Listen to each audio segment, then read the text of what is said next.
more. Whether you're in Southeast Nebraska, the Tri-Cities area, or Northeast Kansas, they'll easily make the trip to you. Get a free evaluation today by visiting WeFixBasements.com or call 402-804-1024. At Foundation Repair, We Fix Basements. This is 93.7 The Ticket. Look at me, sure. Look at me, sure. I'm the captain now. Three-time national champion Vershawn Jackson. Oh, got a bunch all alone is Vershawn Jackson. And Vershawn will get it to the 24-yard line. Coming at you live from the Coppels Chevrolet GMC studios in the heart of Lincoln, America. On air and online at theticketfm.com. Presented by Wingstop. Here he is, Vershawn Jackson. Ah, yeah! All right. Let me hear you. Good and loud. On 1, on 2, on 3. Take me out to the ball. Take me out to the ball. Buy me some peanuts and cracker jacks. I don't care if I ever get back house. Root for the Royals. Oh, we're late. We're behind, Tom. Damn Cubbies. Welcome in, kids. 3, 2.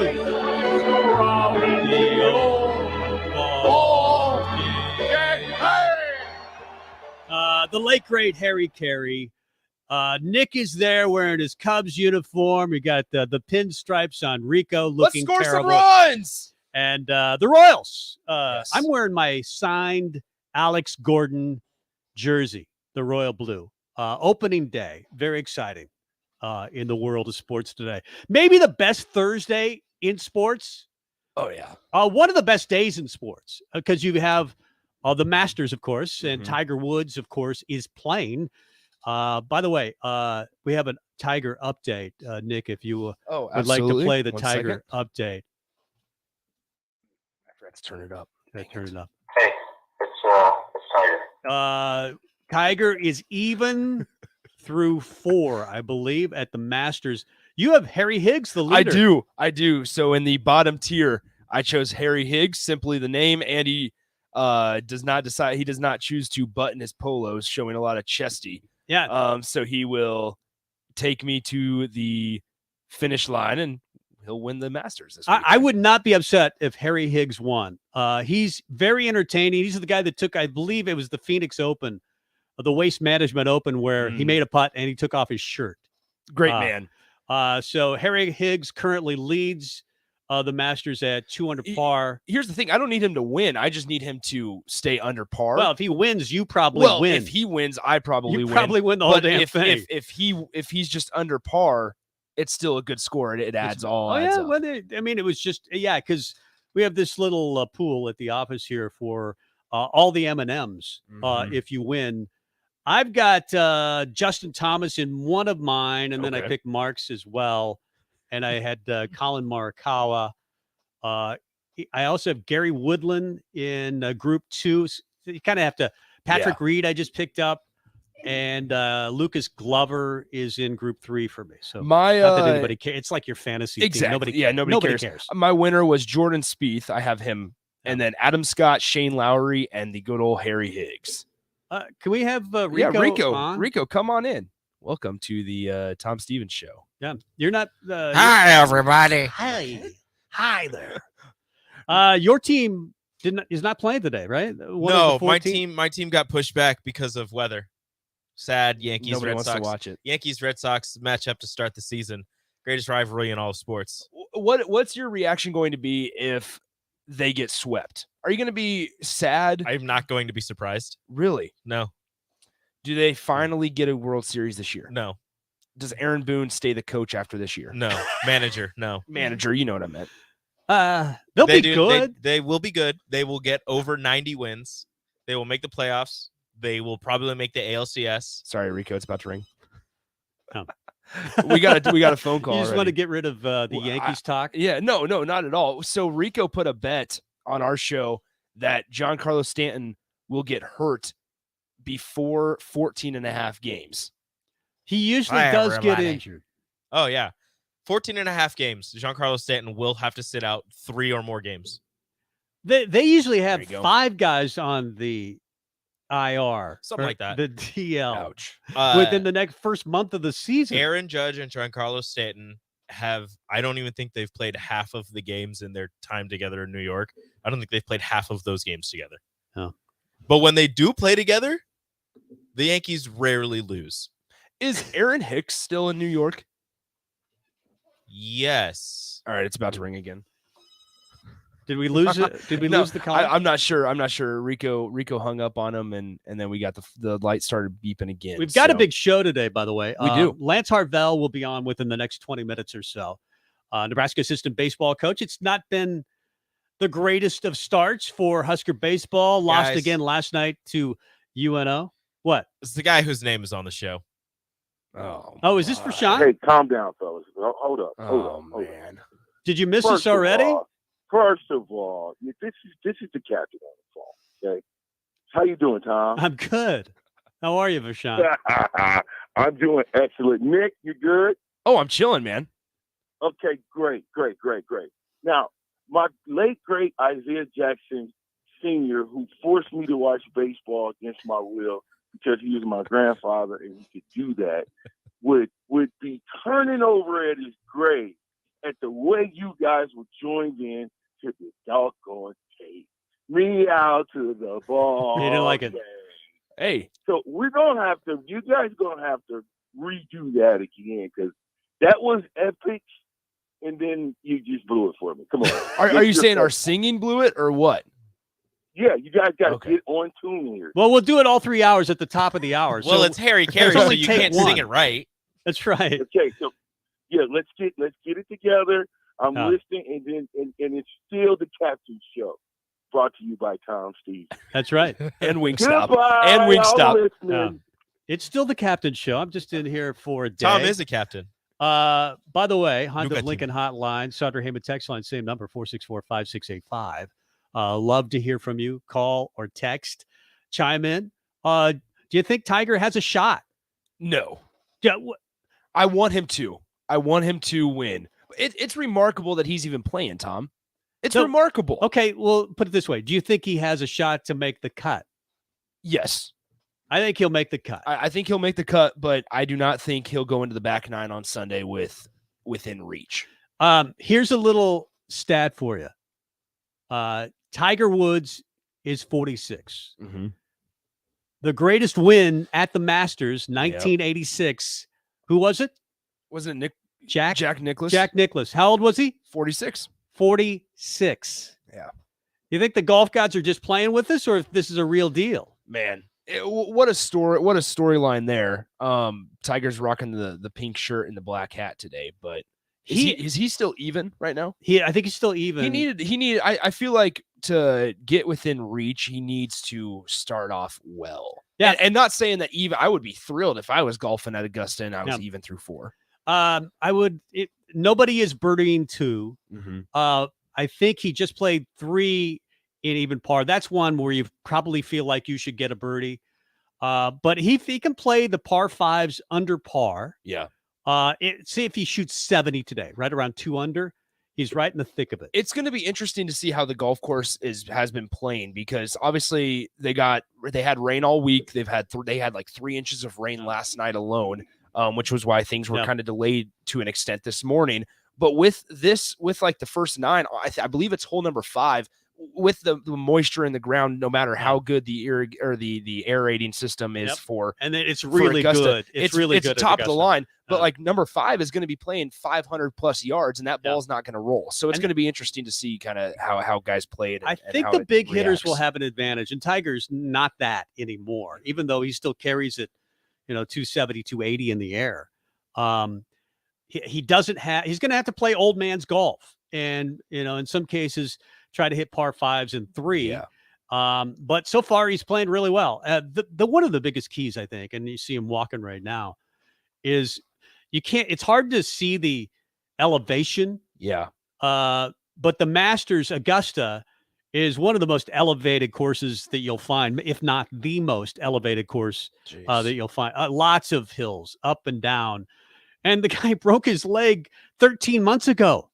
I mean, not just broke his leg, he broke his leg in many, many places. I mean, it's remarkable he's walking, let alone playing golf to begin with. Yeah. And once again, take it up a notch and playing in maybe one of the biggest majors ever in the calendar year. If he wins it, it's the biggest story in the history of Absolutely. sports. Absolutely. In fact, second might be 2019 Tiger. When the comeback win after his back at Augusta. Yeah. I always thought that if Tom Watson had won the British Open back in the day, it's been about 6 years now, maybe more. If he had won that at the age of 60, that would have been the biggest story in sports. Mm-hmm. But already, I mean, this is a big story that he's even playing. When he showed up on Monday, you knew he was going to play. I mean, there was a whole game time decision thing. Come on. He was always going to play. He went through practice, a couple practice rounds, and he was fine in front of thousands of people. Yeah. Pecan Pie says this on the text line. Tom, do you think the rest of the field is playing with a puckered rear end knowing Tiger is playing? Well, that's the thing. I mean, it's just that Tiger effect. It used to be, I mean, he had never lost. I mean, I think he had one major where he had the lead in a final round and lost it. Mm-hmm. But guys tend to look up at the leaderboard and see his name and they pucker. Yeah. They do. They're even at the age of 46. I guarantee you that happened with Jack in 86 when he won it at the age of 46. They saw Jack's name and they go, oh my God, that's the greatest golfer of all time. I think I'll now quit. I don't think guys will do that. I don't think a Koepka, for example, will quit, or a Jordan Spieth or Justin Thomas. Those guys are all really close with Tiger, though. There is an intimidation factor, though, still. With Tiger. It always makes me laugh when I look at the groupings for day one and stuff, because what the Masters always does, they always group an amateur with like two of the top golfers, and I think whatever Justin Thomas's group is, they have like this amateur who's like 19 years old or 20 years old, and I just think, man, it's got to be so intimidating stepping up on the tee box, let alone at the Masters at Augusta National, but with JT and another top golfer right next to you watching your swing. Sure, or Tiger Woods for that matter. Exactly. Guys have said it for years. Tiger got used to all the crowds. Justin Thomas said in the practice round, I believe it was Monday or Tuesday, he's never played in front of that type of crowd before. Yeah, it's wild. And that was a practice round with Tiger Woods. And Tiger got used to it. But a lot of the guys that he played with through the years, that's one of the reasons they would melt. They didn't want to play with Tiger in the final grouping on a Sunday because they would melt and he wouldn't. But it'll be fun to watch. Tiger is playing, I believe, with Joaquin Niemann, and I don't know who else is in that group, but he is even through, I believe, 5 or 6 right now at the Masters. The Red Hot Celtics continue to be red hot as they decapitated your Bulls last night. 117-94. Jaylen Brown gets 25 points in that win. Big night for Jaylen Brown. It was not a good night for Jason Tatum. Only 5 of 18, but no problem for the Celtics, who are now 27-6 since January. Jeez. Early January, like January 6th. Coming on at the right time. Yeah. The Bulls are not. The Bulls are lucky that they got off to as hot of a start as they did.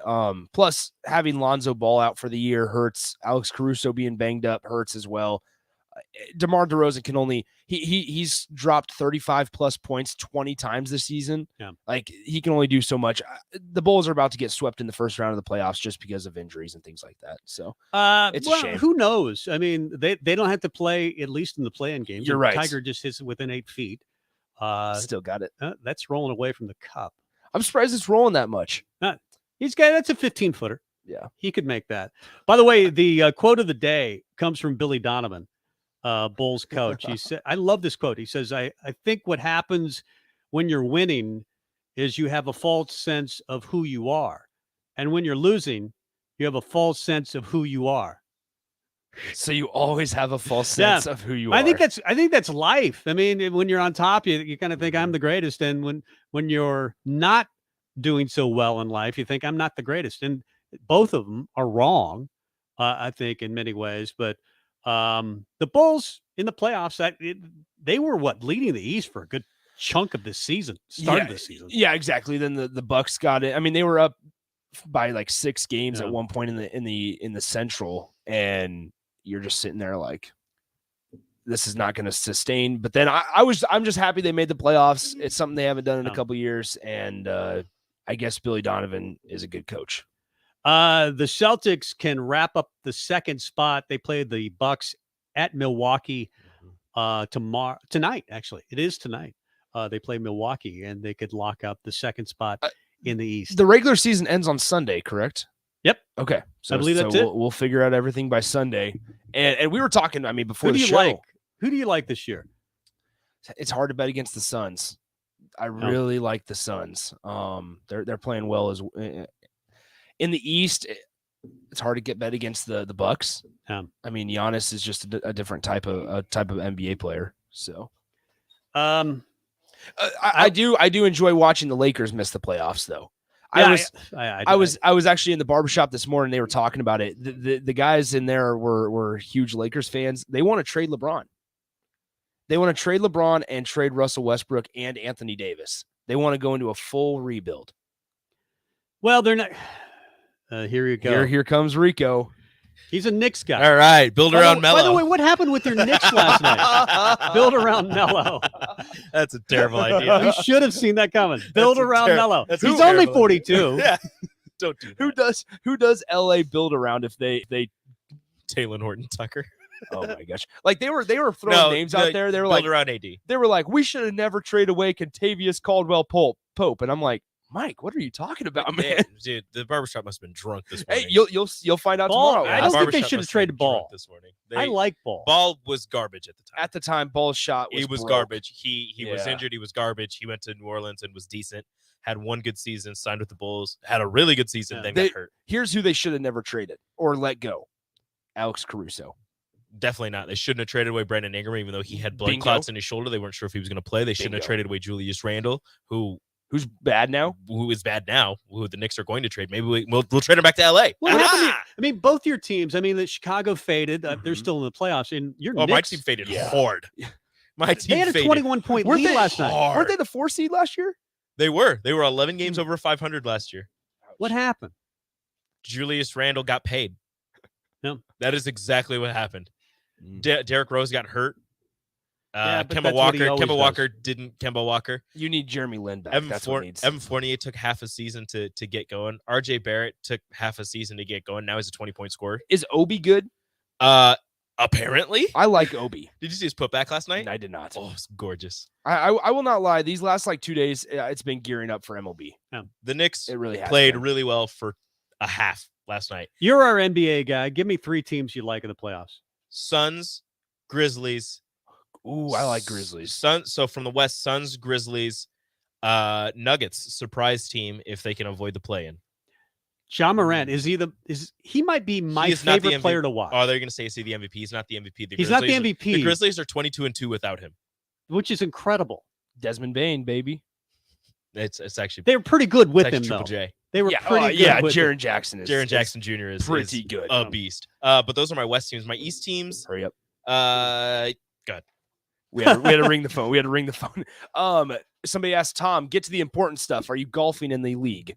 Oh yeah, I'm golfing. I'm golfing in the league. There you go. Yeah, we made the playoffs last year, so I think Dave and I are back in. I am not doing on the one on Mondays. I'm playing in the Wednesday Woodland Hills Golf League. There's a Wednesday one. There's a Wednesday one. So we are golfing in. What do you got, Rico? Coach Harvell's on the line. Who? Coach Harvell. So if you want to go to a break and then come back. Yeah, we will definitely do that. Nebraska assistant baseball coach Lance Harvell. Huskers coming off a tough loss. Always fun to talk to Lance. We'll do it next.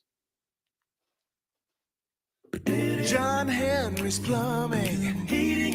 When it comes to your home or business, we know you have options, and that's why John Henry's Plumbing, Heating, and Air Conditioning gives you just that, options. We have plumbing, heating, and cooling memberships to serve all of your residential and commercial needs. We want to ensure you, your family, and your business are safe. Visit our website, jhlincoln.com, to find out more or call us at 435-5555. John Henry's Plumbing, Heating and Air. James Enterprise Incorporated, that company that hauls your gravel, rocks, and material for your farm or construction site, says thank you to the people of the healthcare community for putting yourself in the way of danger to save the public. That is what it means to be a hero and to build a beautiful legacy. This message brought to you by James Enterprise Incorporated. For all your hauling of rock, gravel, and materials, call them at 402-432-6740. That's 402-432-6740. Hi, Sean Callahan here of HuskerOnline.com, inviting you to join us here on 93.7 The Ticket every Saturday morning. Now in our new time, we're on from 8 to 9 with the weekly Husker Online radio show. We'll give you the latest in recruiting. We'll talk about what's going on with both football, basketball, and we'll probably share a few stories from the inside. It's every Saturday morning right here on 93.7 The Ticket. It's the Husker Online radio show from 8 to 9 a.m. Join us on Saturday for our spring game tailgate show at Tipsy Tina's in the Haymarket. We'll be there from 10:30 to 1 as we preview the day ahead. It's the Spring Game Tailgate Show, sponsored by Members Owned Credit Union, A1 Automotive, and Ep Foundation Repair from Tipsy Tina's at 8th and Q. 93.7 The Ticket, Fox, KFXL weather. Sponsored by John Henry's Plumbing, Heating, and Air Conditioning. Very windy conditions again today. A wind advisory will be in place with northwest winds possibly gusting over 50 miles per hour.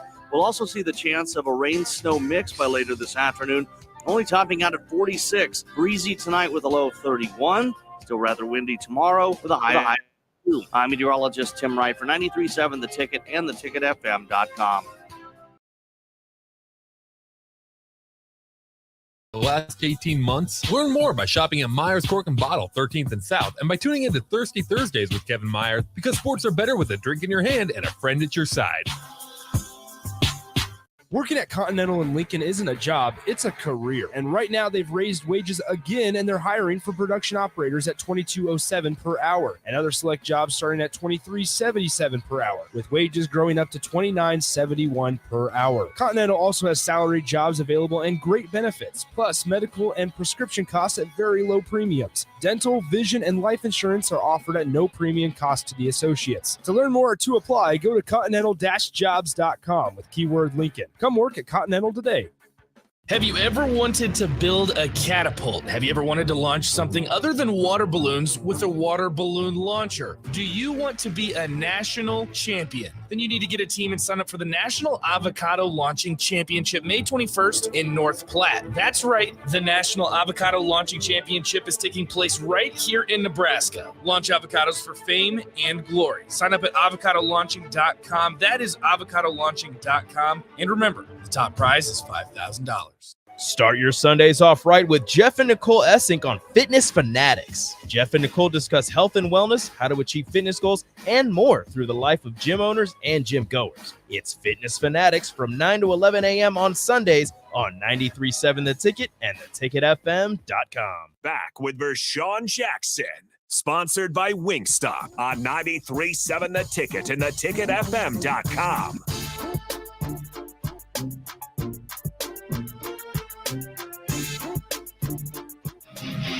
Let's go. Don't care. We're going to play baseball. That's it. 2-2 to Hallmark. Swings and hits one in the air. Deep left center field. Going back is Christian Franklin. And this one off the batter's eye and gone for a home run. Great stop at second base. The toss out at second. Cam Chick has done it with the bat. Here he does it with the glove. It's our guy, Lance Harvell. Huskers coming off a tough loss last night, 6-5. Looked like they were going to do it in the ninth, but they do fall to 12-15 on the season. But it's always good to talk to Lance Harvell. Hey, Coach, how are you, buddy? I'm great. Kind of feel like right before the good setup there, right before the break. Coach Harvell's on the phone. Who? No, no way. You'll always be in our hearts. And it's been a tough start, but it's been a tough start for a lot. It feels like Northern schools this year. Last year, you did not play any other teams except for conference teams. Do you think that's kind of affected this team a little bit? I don't know.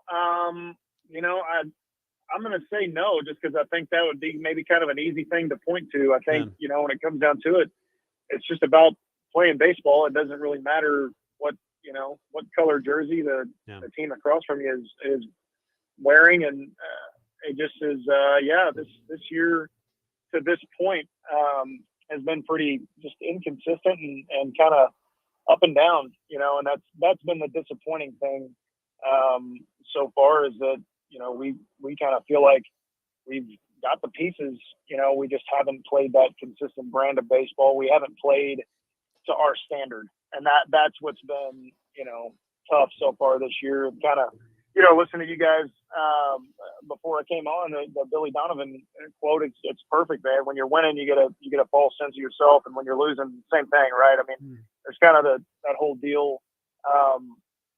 You know, you're never as good as people say you are, and you're never as bad. You know, you're usually somewhere in the middle, right?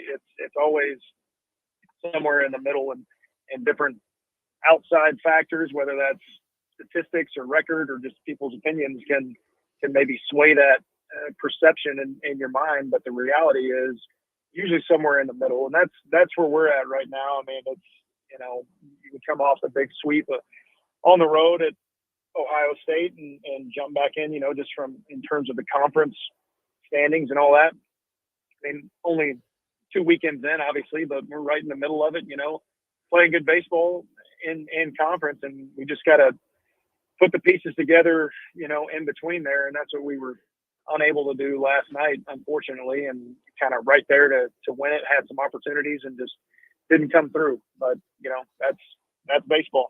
We're talking to Husker baseball assistant coach Lance Harvell. Coach, when you mention those inconsistencies, what do you guys as a staff, number one, tell your guys to kind of fall back on? But then what does like a practice look like? What do you guys fall back on when it ultimately just keeps pointing back to just throwing strikes and just doing your job? Right. And that's exactly it. Just doing your job. We fall back on the consistency piece of it. That's the most important thing. Be the same team every day. We preach, show up every day with joy in your heart, you know, and purpose and intent with what we're doing.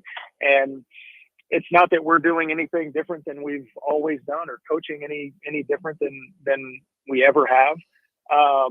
You know, so from a practice standpoint, you know, we're still working on the same things, you know, that we always have, and trying to hone in on the things and fix the things that show up in the game where we might be deficient in certain areas.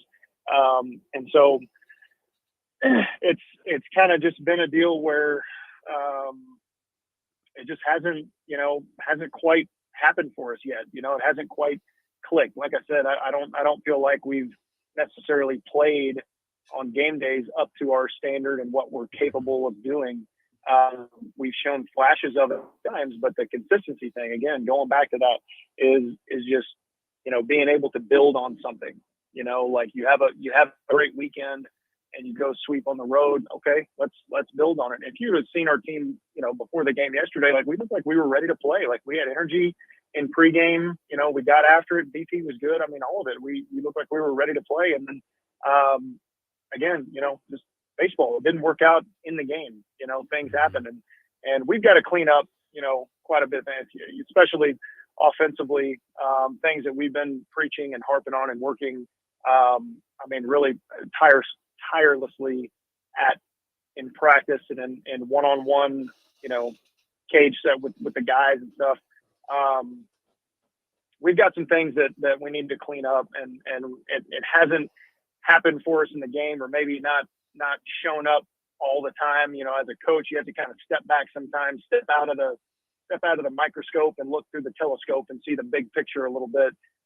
And you look at kind of where we started and where we're at now. We've gotten better at some of those things, but again, consistency is the name of the game, right? I mean, and so having that consistent performance is something that we preach and practice and harp on all the time with our guys. Nebraska assistant baseball coach Lance Harvell is our guest. The good news, Coach, is You're still 4-2 in the league and have a chance to maybe take over first place this weekend when you take on Rutgers. That's pretty encouraging, right? That side of it. Yeah, again, stepping out of the microscope and looking at the telescope, everything that we want to do is still right there in front of us. In spite of what the season may look like to this point, what the record or the stats might look like, what, again, some of the outside noise, might look like, because we came into the season with high expectations and nobody's were higher than our own, and that's kind of another thing. It's like people like to maybe try to throw that back in your face and say, oh yeah, a lot of talk before the season. It's like, well, we didn't pick ourselves to win the conference. Like we didn't ask for, some of the accolades. Like we welcomed it and said, bring it on. Like if there's pressure, that means you're doing something right. If there's pressure to win, it's because we have such a high standard, and that's not changing. We're not backing off of any of that. We're not backing off our goals and what our standard is. We're going to continue to coach that and preach that and push our guys to reach that. And everything that we want to do from our standpoint of our season and what our goals are is still right there in front of us. And we got another great opportunity this weekend with Rutgers coming in. They're at the top of the standings right now. They're playing good baseball. Offensively, they're going to be a challenge. They got a bunch of older guys, and on the mound, kind of the same thing. They're gonna attack, and they're gonna come in here feeling pretty good about themselves. But again, it's baseball.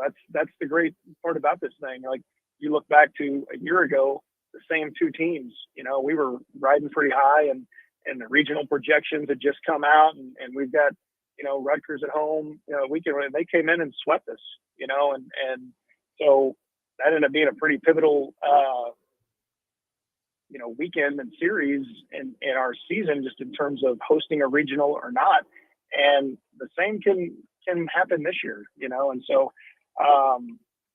we're not backing down from anything. We're not shying away from anything. It's still business as usual, on our end, as far as what we're doing and how we're doing it. I think, sometimes if you try to go wholesale changes, it's almost like you're hitting the panic button. And it's like, if we're preaching consistency to our guys, we have to be the model of that and show them that, because we know what works and what doesn't, what it looks like and what it doesn't look like, as far as winning championship baseball. And that's what we're going to keep doing. And we're going to keep striving for that and keep working towards that. Coach, I want to ask you if you've seen like a change in how your players are leading from last year to this year, like the leadership, because there's been a lot of talk about, Mojo Hagee was a name that was older, and Jackson Hallmark, and obviously Schwellenbach, and even a guy like Logan Foster, who didn't play a ton, but was still an experienced guy at both A&M and here in Nebraska. How have you seen, since those guys moved on and guys like Griffin Everett have stepped into that role, how has that leadership kind of changed within your guys' program this year? Yeah, it's different than it was last year. And it's different, usually from year to year, because you got different personnel. And I think we've talked about it even going back in the fall, about like the personality of this team, what we lost, from a talent standpoint versus what we lost from a personality and leadership standpoint. And we kind of knew, and it kind of, pointed out, like, the biggest challenge for this year's team is not going to be from the, picking up from a talent standpoint. It's going to be picking up the torch from the personality and the leadership standpoint. And I think this year's team definitely has more of kind of that lead by example type approach, like they work hard and they get after it. We don't, what we're lacking a little bit right now, and what guys are having to kind of grow into. You mentioned, guys like Griff and, Cam Chick and those guys, they're kind of having to grow up and grow into that role of being kind of what Jackson Hallmark was last year, and Joe Acker was another guy, the vocal guy that is going to say what needs to be said, in the moment. And some of these younger guys, just they're getting there slowly but surely. They're getting there, and we're having to coach them up on that kind of stuff, how to take on that leadership role and kind of bear that burden of leadership, and how it just takes going over the edge with it. Holding guys accountable is tough to do, because they're your buddies and all that kind of stuff. But first and foremost, they're your teammates, and we can still be friends, after the game, after practice, off the field, whatever. But you just gotta know and understand, like, when you cross the white lines, you gotta check your feelings and your baggage at the door. And it's time everything you do needs to be centered and geared towards the team and what we need you to do. And, we mentioned guys from last year that were all older guys. Some of them were fourth and fifth year guys. Exactly. They weren't that type of guy when they were, sophomores, and so they had to grow into that too. We just benefited last year from them already being older and kind of seeing a lot of it and whatever. And so that's been, probably one of the biggest challenges from a coaching standpoint with this team is coaching these guys up from a leadership standpoint. Nebraska in second place. Talking with Nebraska assistant baseball coach Lance Harvell. Got a 3-game set with Rutgers starting tonight at 6:35, and you play them on Saturday and Sunday as well. What do you want to see from your team this weekend? I want to see us come out, with an edge, playing with some attitude, playing with some hunger. There have been some times, we talk about just in the course of this season so far, not quite being able to build on. You have some good games, and then you feel like you almost kind of take a step back. I want us to just kind of come out with a little bit of, the attitude of we've got nothing to lose. We can come out and play with our hair on fire and play with that freedom, and have fun with it. It's like, that's what's fun about baseball, is being able to come out and just play aggressively. And that's what we need to do, I think, this weekend is kind of take the fight to them, dictate how the game goes from the get-go, and not wait till, the third inning or the fourth inning or something like that. And you look up and you're chasing runs and things like that. I want to come out and set the tone early and not look back. Your Astros are on the road to play the Angels tonight, I believe. Opening day, of course, today. Are you a gear guy? You have your gear on today? You have your jersey on? No. I'm way more of a, I love the Astros, and I follow them, whatever, spring training, whatever, I'll show me the team when opening day comes out, all that. And I'll definitely, right now, especially, I've got enough on my plate than still worrying about who Carlos Correa's replacement's going to be and all that. Coach, are you an MLB TV subscriber? I'm not. Okay. I'm Interesting. not. That's okay. I'm not. Any of the Masters? No. Will you watch little Tiger if he's in the hunt? Yeah, I will. I'll watch some of that on Sunday, probably after the game, get home and maybe, if the weather's nice, roll the TV out, on the back deck or something, and turn it on and play with the kids in the backyard and watch the Masters, or listen to it as much as I can. I do enjoy, the Masters, and I'm excited that Tiger's back in it and going to play. So that'll be fun to follow. Now, this is one of the greatest days, I think, in sports. Thursday, you got the start of the Masters and opening day of baseball. It's pretty cool. We'll be cheering for the Huskers at home at Haymarket Park, Hawksfield Haymarket Park this weekend, as they go to try to take first place away from Rutgers. Good luck, Coach. We appreciate the time. You're the best. Yeah, thanks, guys. It's been too long. I'll make sure I don't stay away for this long again. Yeah, well, we'll have you back. You guys have me on. Yeah. Thanks, buddy. Lance Harvell. He is absolutely awesome. By the way, Tiger at 1 under. He should be 2 under. On crazy lip out. On 5, he was walking it in the hole, and it went all the way around and then came out. I don't know if I've ever told you this, Nick, but I had a putt for 10 grand once. It was one of these pre-golf tournament things where they take an impossible putt. And in this case, it was like 50 feet. Jeez. And they have insurance. So if somebody makes it, obviously they pay out the insurance. It was a 50-footer, and I'm going, that's way off. I hit it way too hard. And then it started to slow down. Last 20 feet, I go, you know what? That's tracking. That might have a chance. 10 feet, same thing. 5 feet, I go, that's in. that is going in, and I'm going to be $10,000 richer. How great would that be? And it went just like Tigers. It went all the way in, and it rolled out and set on the edge, and everybody goes, that's crazy. There's no way that can happen. It wasn't even going that fast. It shouldn't have done that, but it did. But Tigers won under. I think he's just gone to 7, and he hit it into the trees. Of course, you follow up a great birdie with crap. But I think he has a shot out of the trees.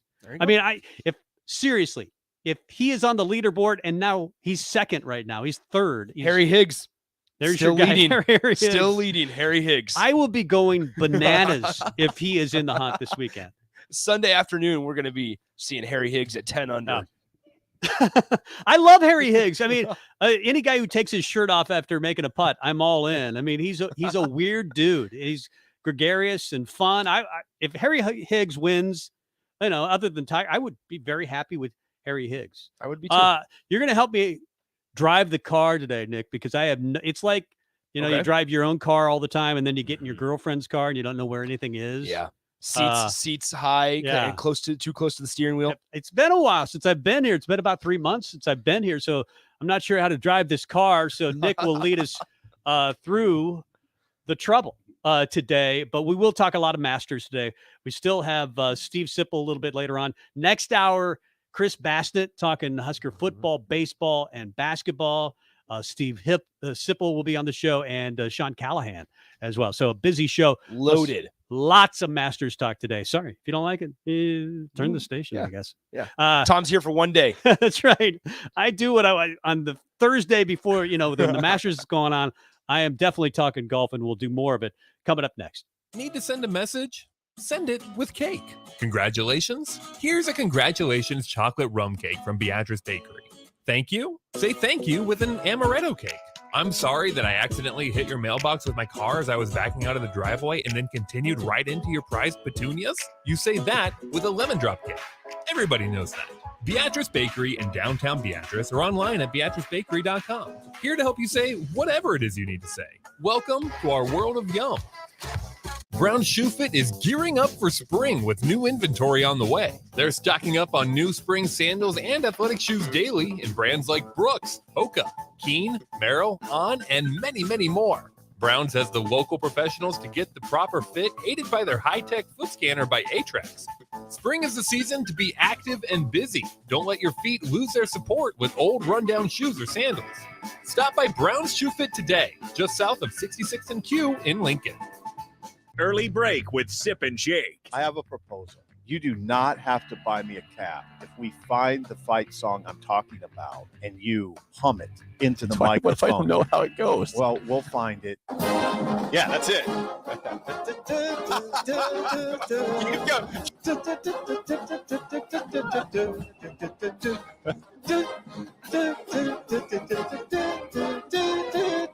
Good job, you found it. Early break with Sip and Jake from 6 to 8 every weekday morning. Working at Continental in Lincoln isn't a job, it's a career. And right now they've raised wages again, and they're hiring for production operators at $22.07 per hour, and other select jobs starting at $23.77 per hour, with wages growing up to $29.71 per hour. Continental also has salaried jobs available and great benefits, plus medical and prescription costs at very low premiums. Dental, vision, and life insurance are offered at no premium cost to the associates. To learn more or to apply, go to continental-jobs.com with keyword Lincoln. Come work at Continental today. 2022 is all about staying well. And guess what? There are lots of easy ways to take care of your mental and physical health every day, like eating right and exercising, taking vitamins, drinking water, scheduling those annual doctor's visits, or just resting. That's right, even a quick nap counts. Because let's be honest, these days we could all use a little more wellness in our lives. So stay well, Nebraska. For more ways you can stay healthy, visit StayWellNebraska.com. Working at Continental in Lincoln isn't a job, it's a career. And right now they've raised wages again and they're hiring for production operators at $22.07 per hour and other select jobs starting at $23.77 per hour, with wages growing up to $29.71 per hour. Continental also has salaried jobs available and great benefits, plus medical and prescription costs at very low premiums. Dental, vision, and life insurance are offered at no premium cost to the associates. To learn more or to apply, go to continental-jobs.com with keyword Lincoln. Come work at Continental today. Spring has arrived. Dust off your clubs and play the city. Lincoln City Golf Courses offer 5 different places to play, including Homes, Pioneers, Highlands, Mahoney, and the Par 3 Jim Ager course. Plus, one membership gets you access to all 5 courses, or ask about a discount card that gets you 15% off all rounds. There's also adult classes with lessons for every level with Lincoln City Golf Academy. Learn more about membership and classes today at lincolncitygolf.org. Join us this Friday at Barry's Bar and Grill from 3 to 8 for a spring game preview and hangout. Our regular shows go until 6 o'clock, and then we'll have a special 2-hour session with Nebraska football players on location until 8. It's the spring game preview and hangout this Friday at Barry's Bar and Grill. Junior, hurry it up in there. Honey, he's doing it again. Doing what again? Practicing for American Idol in the shower. I need in there. Well, MemberZone is offering no-fee home equity lines of credit. We could use the value of the house to add a second bathroom? Say no more. From adding another shower to all of life's in-betweens, you're headed in the right direction with a MemberZone home equity line of credit. Learn more at memberzonecu.org. Restrictions may apply. Federally insured by NCUA. Join us on Saturday for our spring game tailgate show at Tipsy Tina's in the Haymarket. We'll be there from 10:30 to 1 as we preview the day ahead. It's the spring game tailgate show sponsored by Members Owned Credit Union, A1 Automotive, and EP Foundation Repair from Tipsy Tina's at 8th and Q. Back with Vershawn Jackson, sponsored by Wingstop on 93.7 The Ticket and theticketfm.com.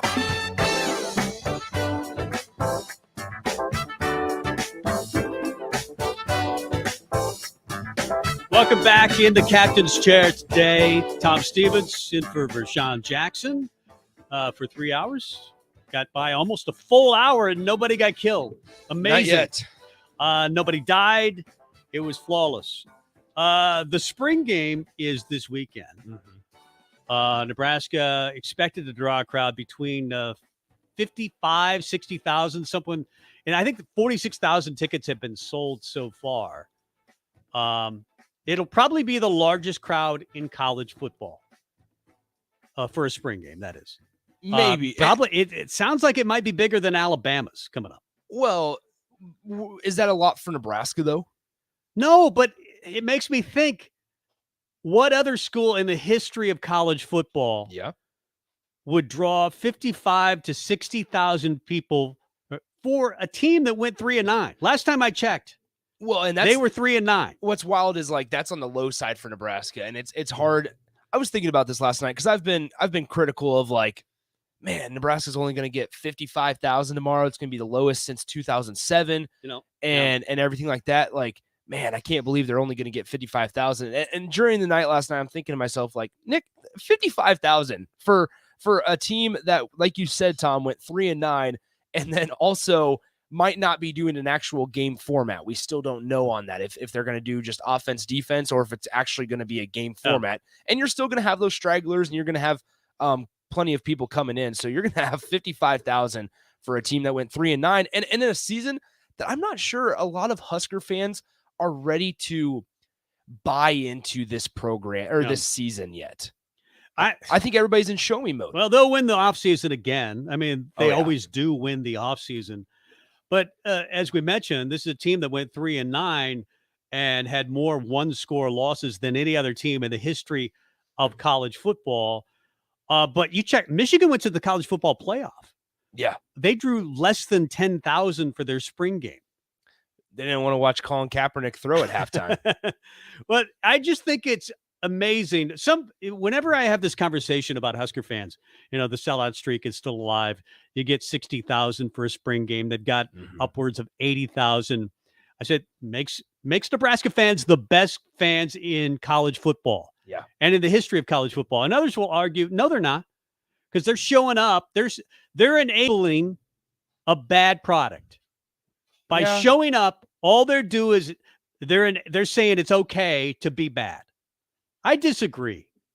I've always said this. That's an interesting take on that. You disagree with that? 464-5685. Do you disagree with that take?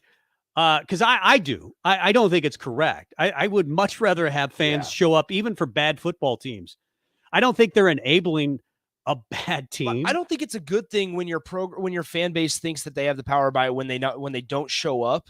That means they're not supported. Like when they want to send a message, I don't like when fan bases don't show up when they want to send a message. Like when Nebraska's 3-9, everybody, including Trev Alberts, including Scott Frost, including every single fan, knows that they are bad.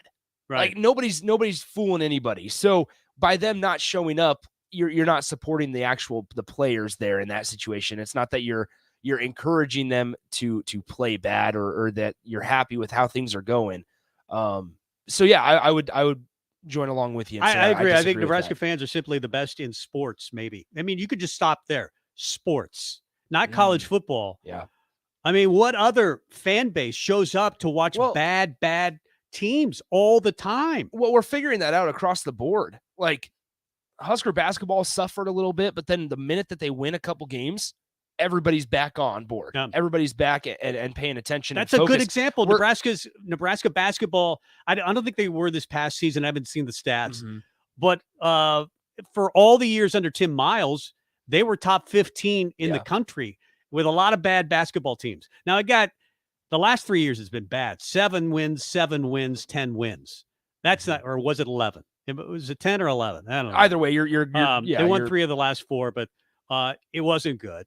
And it hasn't been good. And then you bring back the coach. And of course he did something similar to what Scott Frost did. He fired a couple of his staff members or let them move on. And now you're moving in a new direction and you took some of the buyout money from the coach. Well, we're seeing it if you want to flip things around and flip on the other side of the coin when teams aren't expected to be that great and then they do turn out having quite a big success. Husker fans turn out real quick. I mean, we saw it. I think Husker women's basketball finished top 15 in attendance this season. We're starting to see it with Husker softball, who have won 10 in a row that fans really showed out last week, Saturday and Sunday against Rutgers. We saw it with baseball, always going to have a packed house as well, whether they're winning or losing. So I would agree with you. Absolutely. They're up there for the conversation of best fans in the country. Crowbase adds this. We get quite a bit of fans at volleyball as well. Yeah. Yeah, but I would say it's easy to be a fan of Husker volleyball. It's easy when you win. They've got a Hall of Fame coach and they always win. Yeah, you're right. They always win. It's not as easy to be a fan. Yeah, they do have 5 national championships. Tom Osborne was great, but he hasn't been here since 1997. We're almost 30 years removed. It's crazy. If you think about that, 30 years, we're almost removed from all that. So it is spring game weekend. I'm going to have a dilemma. The Masters are on. And of course, I do want to see the game. I don't know how much we'll learn from that, from that spring game. And they're probably going to go offense versus defense. It's probably not going to be a true game type experience. They just don't have the numbers. There have been a lot of injuries this spring. But what do you want to see when the Huskers line up on Saturday, when they tee it up at 1 o'clock at Memorial Stadium? We'll talk about that. We'd love to hear your texts, your calls, the Honda of Lincoln hotline, the Sutter Heyman text line, 464-5685. I almost have to look up that. 464-5685. Sitting in for the captain, it's Tom Stevens today. More on the way. This is your High School Minute. With your Southeast Community College High School Minute, I'm Harrison Arns. In boys soccer on Monday, Lincoln Pius X fell to Lincoln Southeast 3-1. Fremont's Leighton Jepson had 1 goal and 2 assists, and Braden Kramer had 2 goals. Lincoln Southwest shut out Fremont 4-0, and Waverly won over Norris 3-0. For the girls, Lincoln East dominated Grand Island 10-0. Lincoln Southwest shut out Fremont 6-0. They came out the gate strong, scoring 4 goals in the first half. And Norris beat Waverly 5-0. Kennedy Sullivan led the game with 2 goals. In baseball, Lincoln Northeast lost to Kearney 10-7. Nolan Smith for Kearney went 3 for 4 at the plate with 4 RBIs. Cody Bruss had a good game from the mound with 8 strikeouts for the Rockets. Lincoln Christian won over Maxwell St. Pat's 9-0. Lincoln East just got past Fremont 1-0. Jalen Worthy had 11 strikeouts in the win. Ralston beat Lincoln Pius 10th 7-4. This has been your High School Minute, sponsored by Southeast Community College, with locations in Lincoln, Beatrice, and Milford. Learn more today at southeast.edu. Old School with DP and J. And I learned this about the difference between the college game and the NFL. Every play is designed offensively and defensively for one guy to make a mistake, whether it's being out of your gap, forgetting the blitz, forgetting a check on offense, forgetting the snap count. In college, it might be explosive play, 15 yards, whatever you deem as explosive play. The pros, all of them are house. All of them are. The guy will hit his head on the goalpost. 93.7 The Ticket and theticketfm.com. Early break with Sip and Jake. I have a proposal. You do not have to buy me a cap if we find the fight song I'm talking about and you hum it into the microphone. What if I don't know how it goes? Well, we'll find it. Yeah, that's it.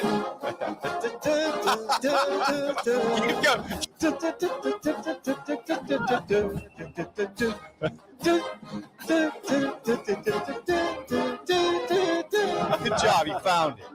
Early break with Sip and Jake from 6 to 8 every weekday morning. Gray Diesel and Equipment Services is your go-to place in Lincoln for repairs and maintenance for diesel pickups to Class 8 over-the-road trucks and trailers, from bumper pole utility to full-size semi. Gray performs DOT inspections and are a service provider for fleet companies like ARI, Element Fleet, and FleetNet. They're a family-owned business in operation since 1952, and they keep a clean, friendly shop. Customer service is their top priority. Give Gray Diesel and Equipment Services a visit today with easy access just off I-80 and North 56th Street. Did you know that the U.S. has added over 1,100 new breweries in the last 18 months? Learn more by shopping at Myers Cork and Bottle, 13th and South, and by tuning into Thirsty Thursdays with Kevin Myers, because sports are better with a drink in your hand and a friend at your side. This is Lincoln's home for sports talk on the FM dial. Also online at theticketfm.com. On the internet. KNTK FM Firth, 93.7 The Ticket. Hey, Steve. Welcome to Great Clips. Great Clips asks, what's the difference between good and great? Come on back and have a seat. Good asks you what haircut you'd like. I have all your details from last time. Would you like the same haircut today? Great already knows. With Clip Notes, we save your haircut details so you can get the same thing as last time, every time. Download our online check-in app today.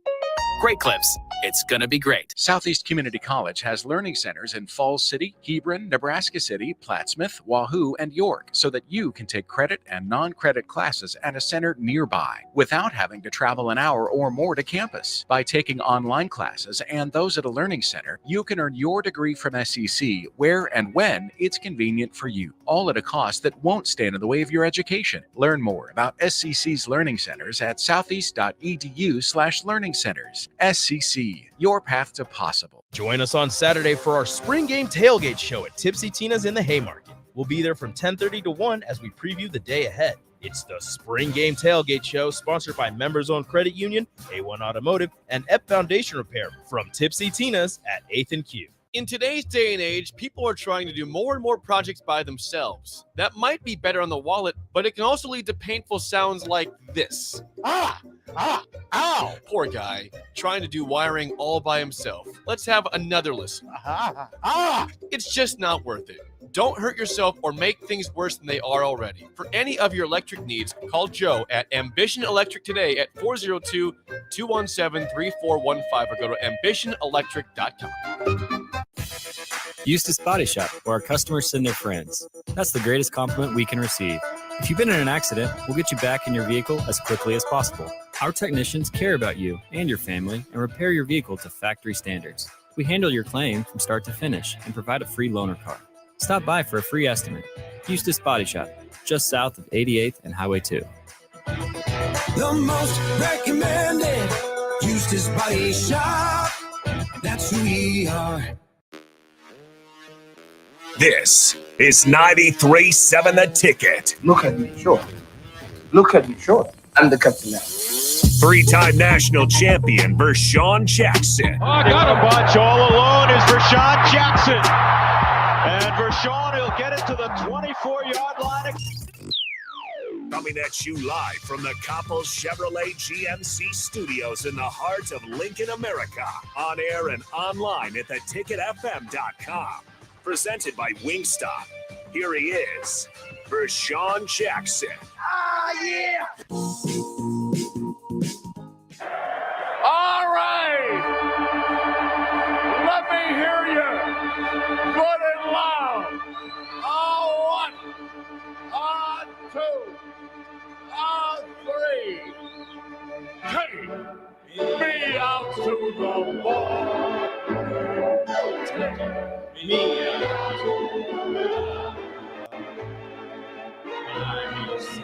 Peanuts and cracker jacks. I don't care if I ever get back.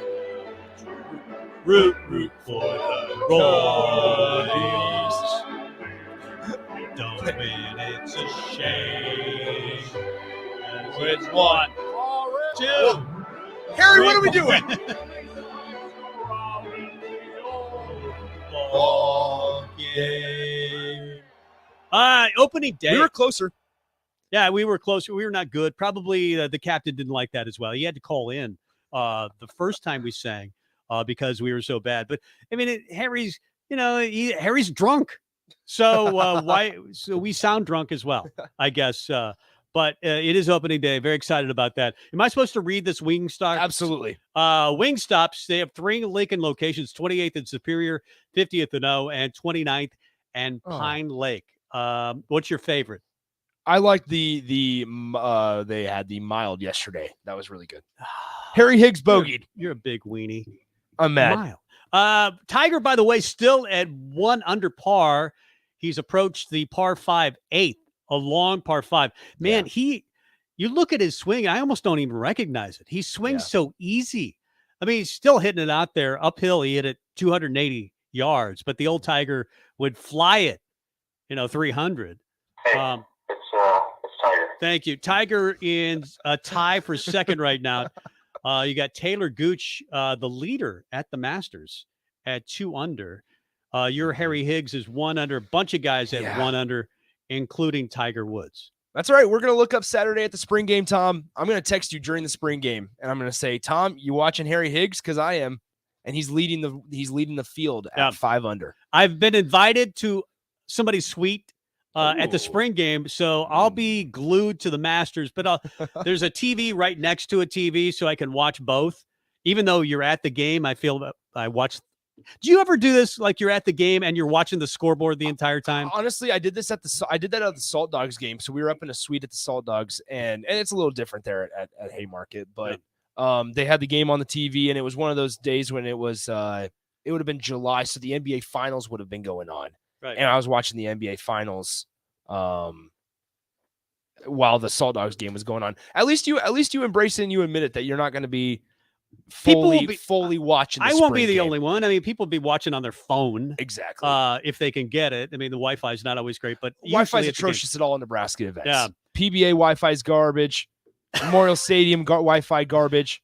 You're going off on the Wi-Fi. No, Pisses seriously. you off. The state basketball tournament, and anybody that was there can attest to it. The state basketball tournament, the Wi-Fi at Pinnacle Bank Arena, and I'm talking the press Wi-Fi, not even the Fan XP one. Horrible. And that you look around, and they have so many places to put routers. They could put routers everywhere. Every table could have a router, and they didn't, and it was garbage. Tom, Bryce asks if you're semi-retired. Semi-retired. Yes. I'm still working. I mean, whatever Heidi wants me to do around the house. I'm usually still up fairly early. I think sometimes you get older and you get up earlier. I don't understand that. Apparently you reach 60 or 70. Yeah. And you're retired, but you don't sleep in. You're up at 6. Do you find yourself going to bed at 7 p.m.? No, nor have I taken advantage of the early bird specials around town.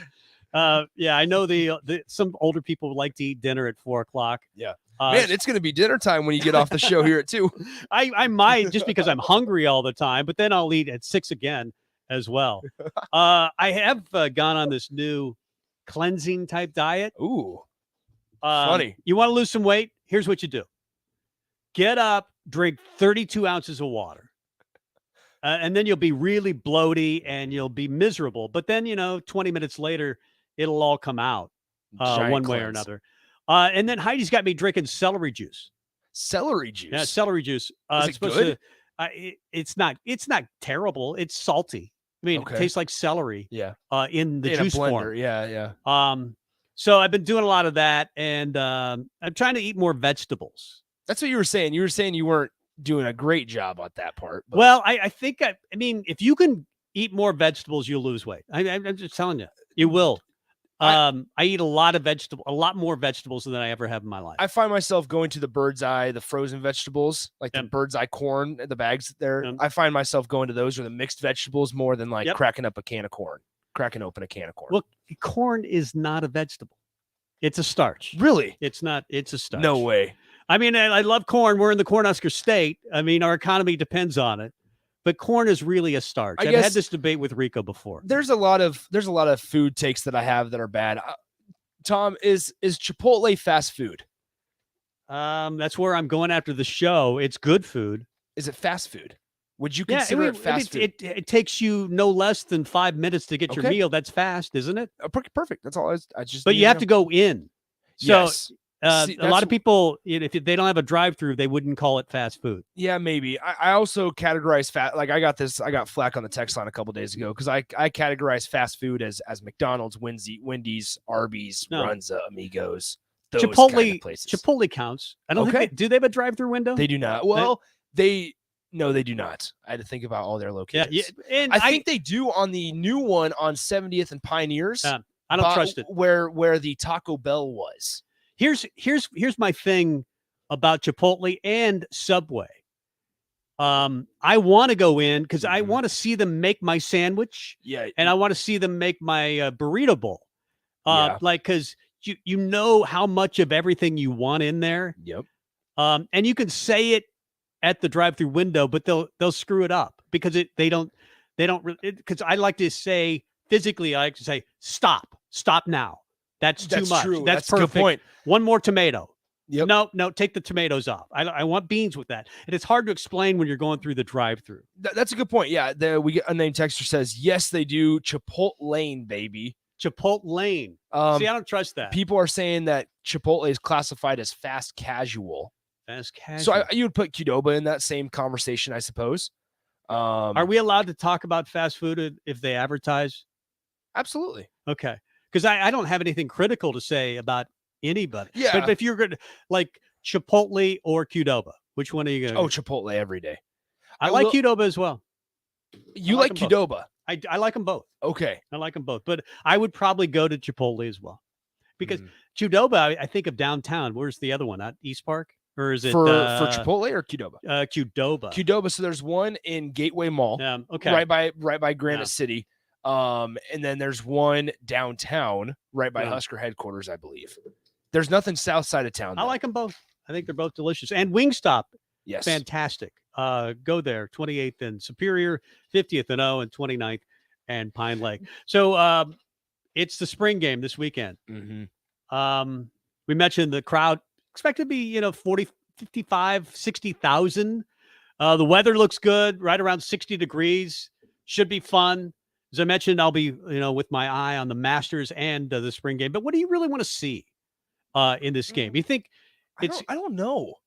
Like I was thinking about that. I've been thinking about that the last couple of days, and listening to Scott Frost and heading over there to listen to Mickey Joseph and Travis Fisher talk yesterday. Like, I'm not sure we can go in with any expectations or want to see anything specific, because the likelihood of it is that we won't see anything.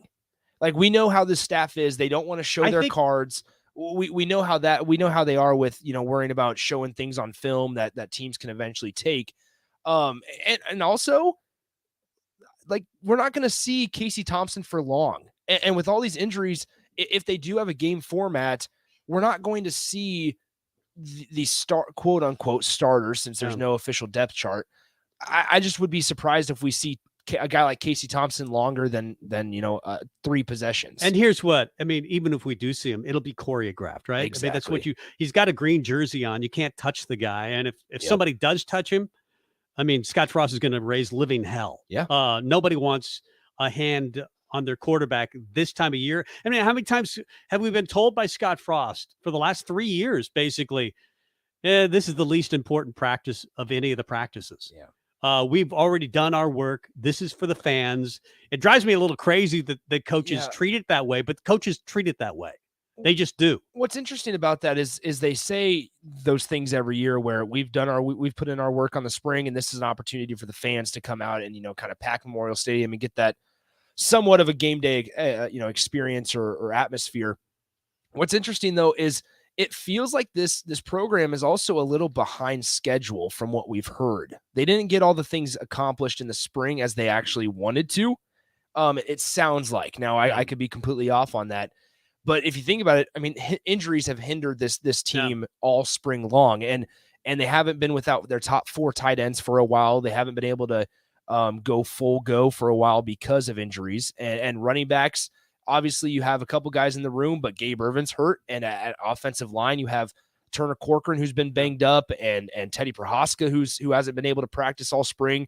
And then in wide receiver room, you lose Xavier Betts for a non-injury reason. And so this team has been dealt a lot of setbacks, I think would be a proper word for it. And tying it all together, I just don't think that they're going to want to try and do too much in the spring game.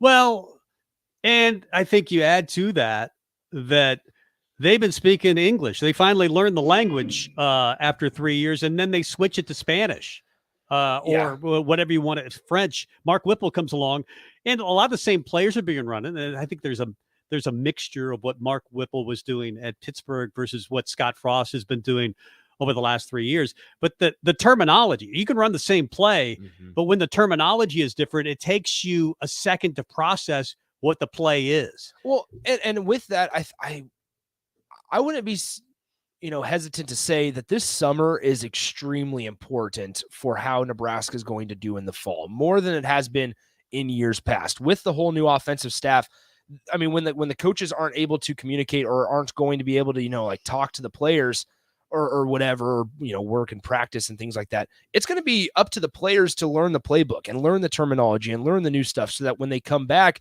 for fall camp a month before the season begins, it's go time. Yeah. You don't want to be sitting here after Northwestern in year 5 of a failing program and post game here, well, our guys just weren't prepared, ready to go. Or we don't want to hear midway through fall camp that, we hit kind of a setback because the guys didn't come back ready and learning everything.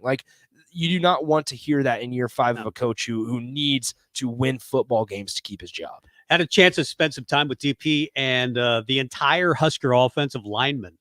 They were all at Tanner's. I believe it was the Sweet 16 doing a live broadcast. Actually, it wasn't even a live broadcast at that point. It was just all the Huskers were there and people were taking pictures and watching the Sweet 16. Kansas was playing that night. St. Peter's was playing that night and got their win. But just looking at the sheer size of this offensive lineman, of these offensive linemen, watching Nord and Nawili eat is an amazing thing. He and Brant Banks, I'm not sure who ate more that particular night, but they were both putting it down. The sheer size of the offensive line is impressive. Now, you don't have Cam Jurgens this year. You have Ethan Piper or Trent Nixon in that position. And then, Turner Corcoran is not available. Teddy Prohaska not available. You got guys like Kevin Williams Jr. and Hunter Anthony now in the mix, and Brock Bando. It'll be interesting to see. Bryce Benhart has been there for a while, to see how it all shakes out and the new philosophy under Donovan Raiola as far as the blocking scheme is concerned. It's something that I wish Nebraska had gone to for a while, more aggressive. At least that's what they're talking about, more aggressive blocking, man-to-man blocking scheme. We'll see how it all works out. That's what I really want to see. I want to see an offensive line that supposedly has been winning the spring versus this defensive line that, has lost some guys. Ben Stille moves on. Damian Daniels has moved on. I think that's going to be one of those things that they need to address via the transfer portal during the summer.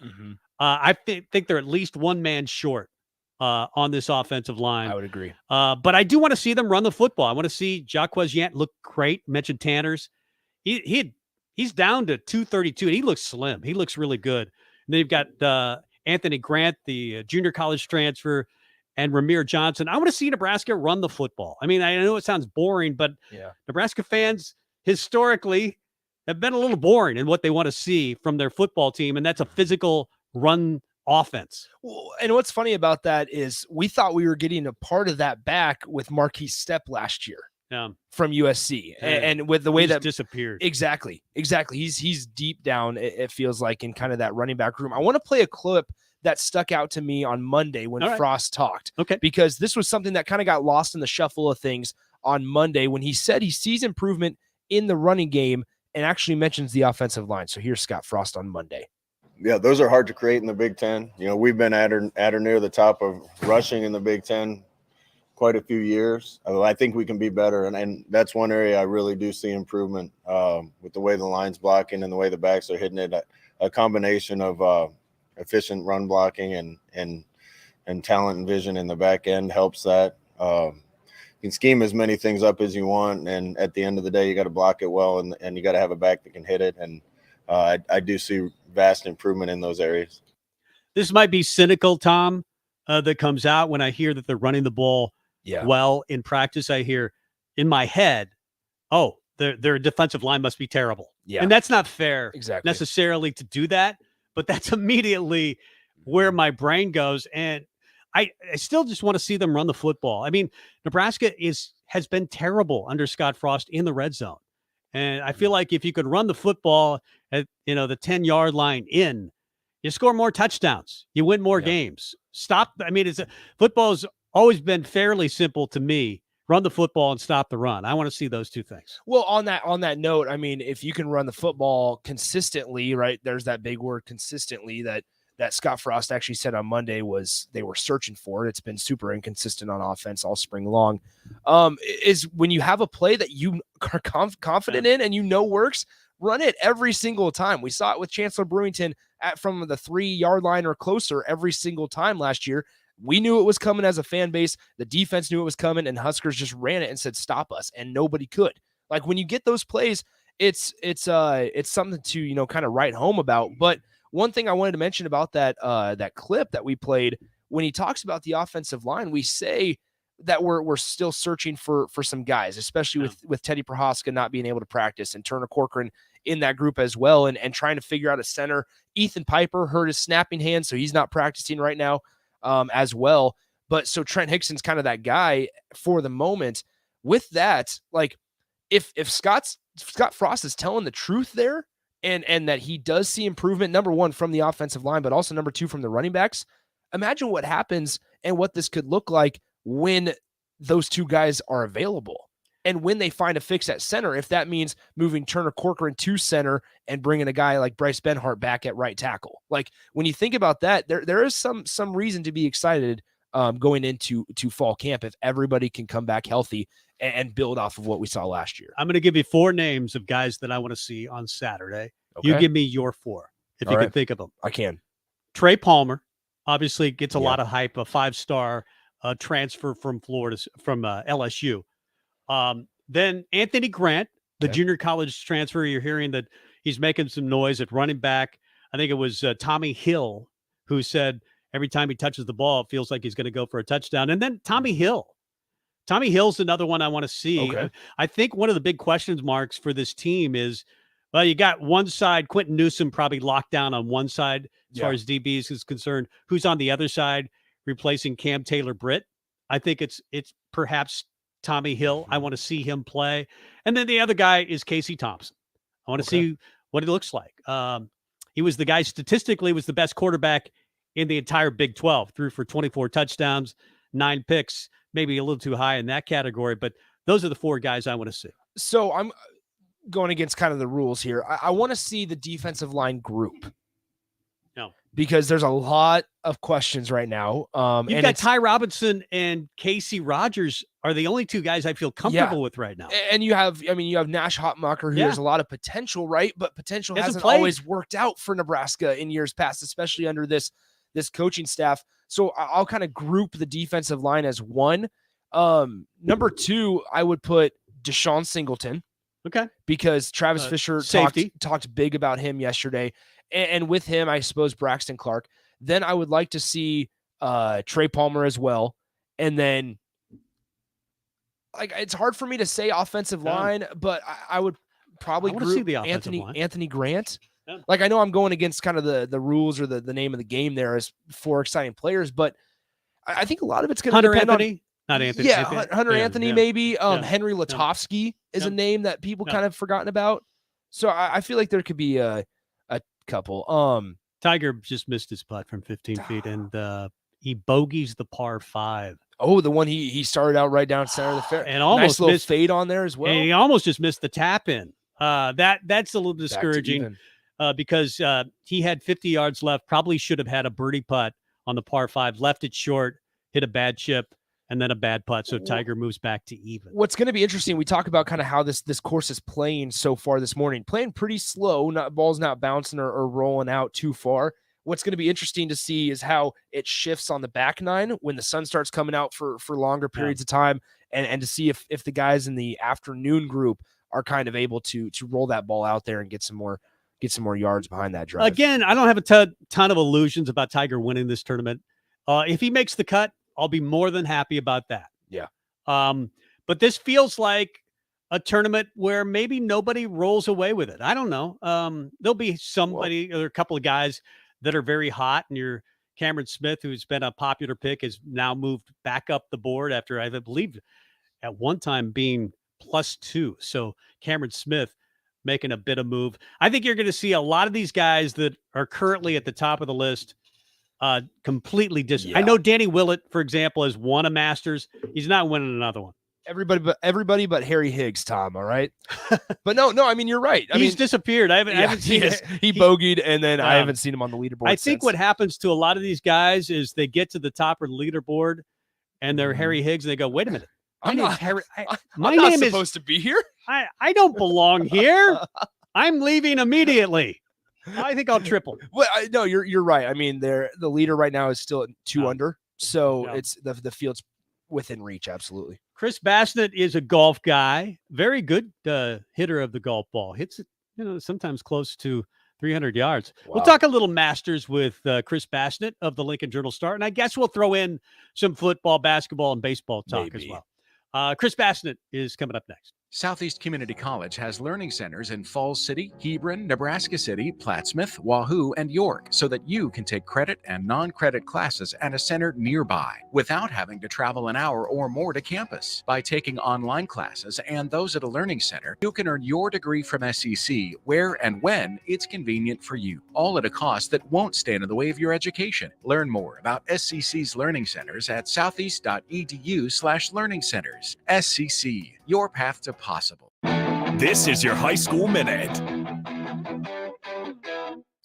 With your Southeast Community College High School Minute, I'm Harrison Ars. In boys soccer on Monday, Lincoln Pius X fell to Lincoln Southeast 3-1. Fremont's Leighton Jepson had 1 goal and 2 assists, and Braden Kramer had 2 goals. Lincoln Southwest shut out Fremont 4-0, and Waverly won over Norris 3-0. For the girls, Lincoln East dominated Grand Island 10-0. Lincoln Southwest shut out Fremont 6-0. They came out the gate strong, scoring 4 goals in the first half. And Norris beat Waverly 5-0. Kennedy Sullivan led the game with 2 goals. In baseball, Lincoln Northeast lost to Kearney 10-7. Nolan Smith for Kearney went 3 for 4 at the plate with 4 RBIs. Cody Bruss had a good game from the mound with 8 strikeouts for the Rockets. Lincoln Christian won over Maxwell St. Pat's 9-0. Lincoln East just got past Fremont 1-0. Jalen Worthy had 11 strikeouts in the win. Ralston beat Lincoln Pius 10th 7-4. This has been your High School Minute, sponsored by Southeast Community College, with locations in Lincoln, Beatrice, and Milford. Learn more today at southeast.edu.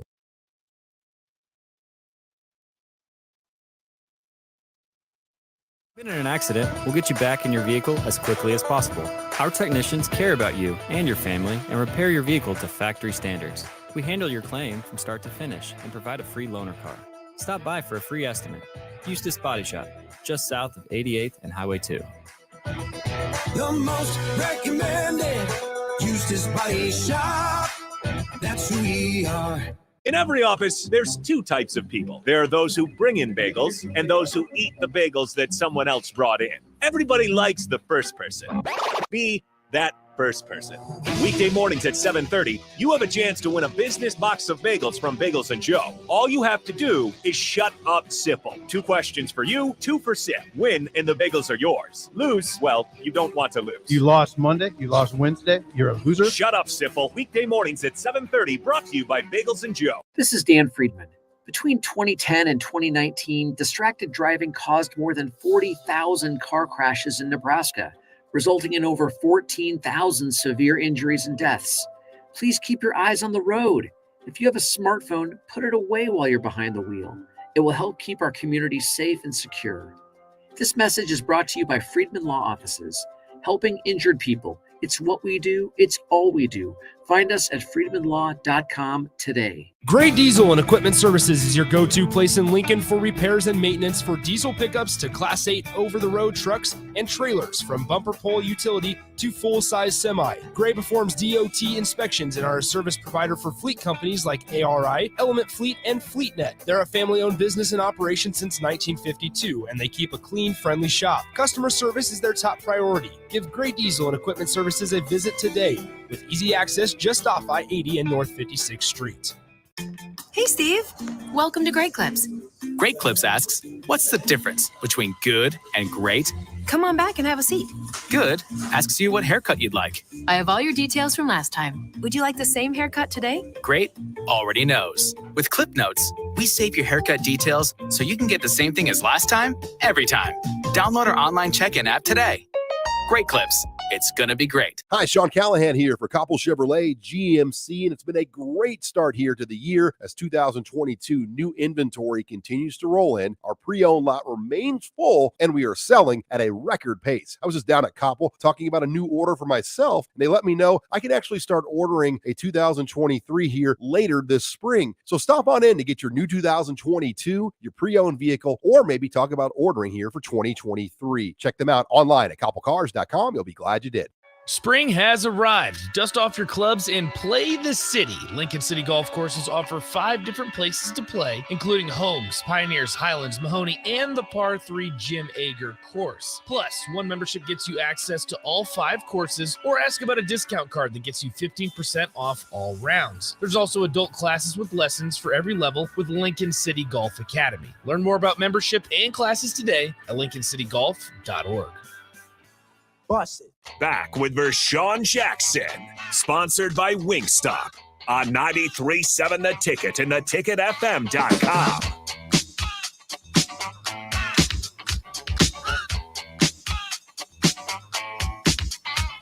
Tom Stevens in the captain's chair today for the captain, Vershawn Jackson, along with Nick Sainert. As we welcome in Chris Bassett. Maybe not yet. See, Rico. So I told Rico that he has to call him. And I said, Rico, you got to call him. Oh, it's been a while since I've called Baz. Do we still know his number? I think we were so funny. We were actually trying to. Is he in the phone book? We get to memorize people's numbers when we call them every week and stuff. And Rico had to look up Baz's number. He didn't remember it by heart. He's a legend, but Chris I think Bassett, he is here. Of the Lincoln Journal-Star. Hey, Baz, how are you? Legend and my name have not been used together very often. I know. So thank you. Yeah, mine neither. But I thought I'd practice it and see how it sounded. Sounded pretty good. How's your golf game these days? Non-existent. I haven't even taken my clubs out of the basement yet. Oh, that's sad. That's it's a busy time of year. Are you? Who do you have winning the Masters? Well, Tiger Woods. I mean, obviously. He's even through 8. We'll take that. We'll take that. I mean, if he could stop right now, he would make the cut at least. I'm hopeful he will make the cut. I'm hopeful. Hey, Baz, do you have any feelings on Harry Higgs? Yeah, he's fun. I like that dude. Good. Yeah, he's like he's got an interesting story too. Like he's a pretty cool dude. Yeah. Good. We all are cheering for Harry Higgs. Have you ever taken your shirt off on the golf course after making a putt? I've taken my shirt off on the golf course while playing, not after making a putt. No, there you go. Yeah, that's you. But you're cool enough to get away with it. That's Chris, you, he says. Chris Higgs. Chris Bassett of the Lincoln Journal-Star. Xavier Betts. What are the odds that he is? The door feels like it's still a little bit open for him. What about you? What do you think?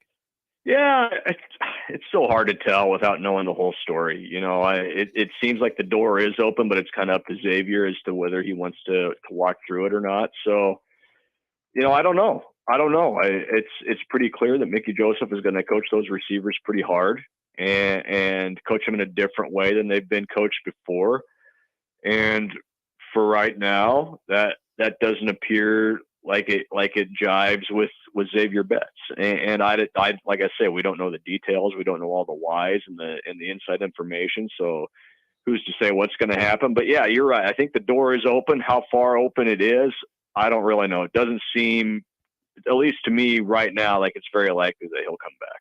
We're speaking to Chris Basnet of Lincoln Journal-Star. Chris, yesterday, Mickey Joseph kind of talked about how they've adjusted to having, or not having, I should say, Xavier Betts in the room, moved Omar Manning back outside. Alante Brown's now playing inside, and they moved a couple guys up. I mean, there's still a good feeling about this wide receiver group, right?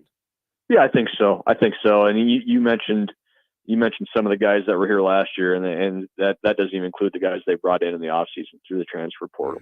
So there's depth there, maybe more so than there has been in past years. It's obviously tough to tell until you see it out on the field what it looks like. But would you like to keep Xavier Betts? Of course you would. Like he's a tremendous talent. He's a deep threat. He's got everything you look for at the position.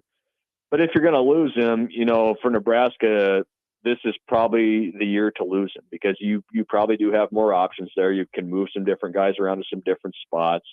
It's kind of a fresh start for everyone and all those sorts of things. So yeah, it hurts losing Xavier Betts. There's no doubt about that, but it maybe hurts slightly less just on what you still have in that room. Chris Basnet is our guest of the Lincoln Journal-Star. Scott Frost has told us in the past that, this is the least important scrimmage really for him, the least important practice for him.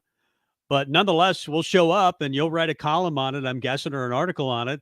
What do you want to see? What do you expect to see?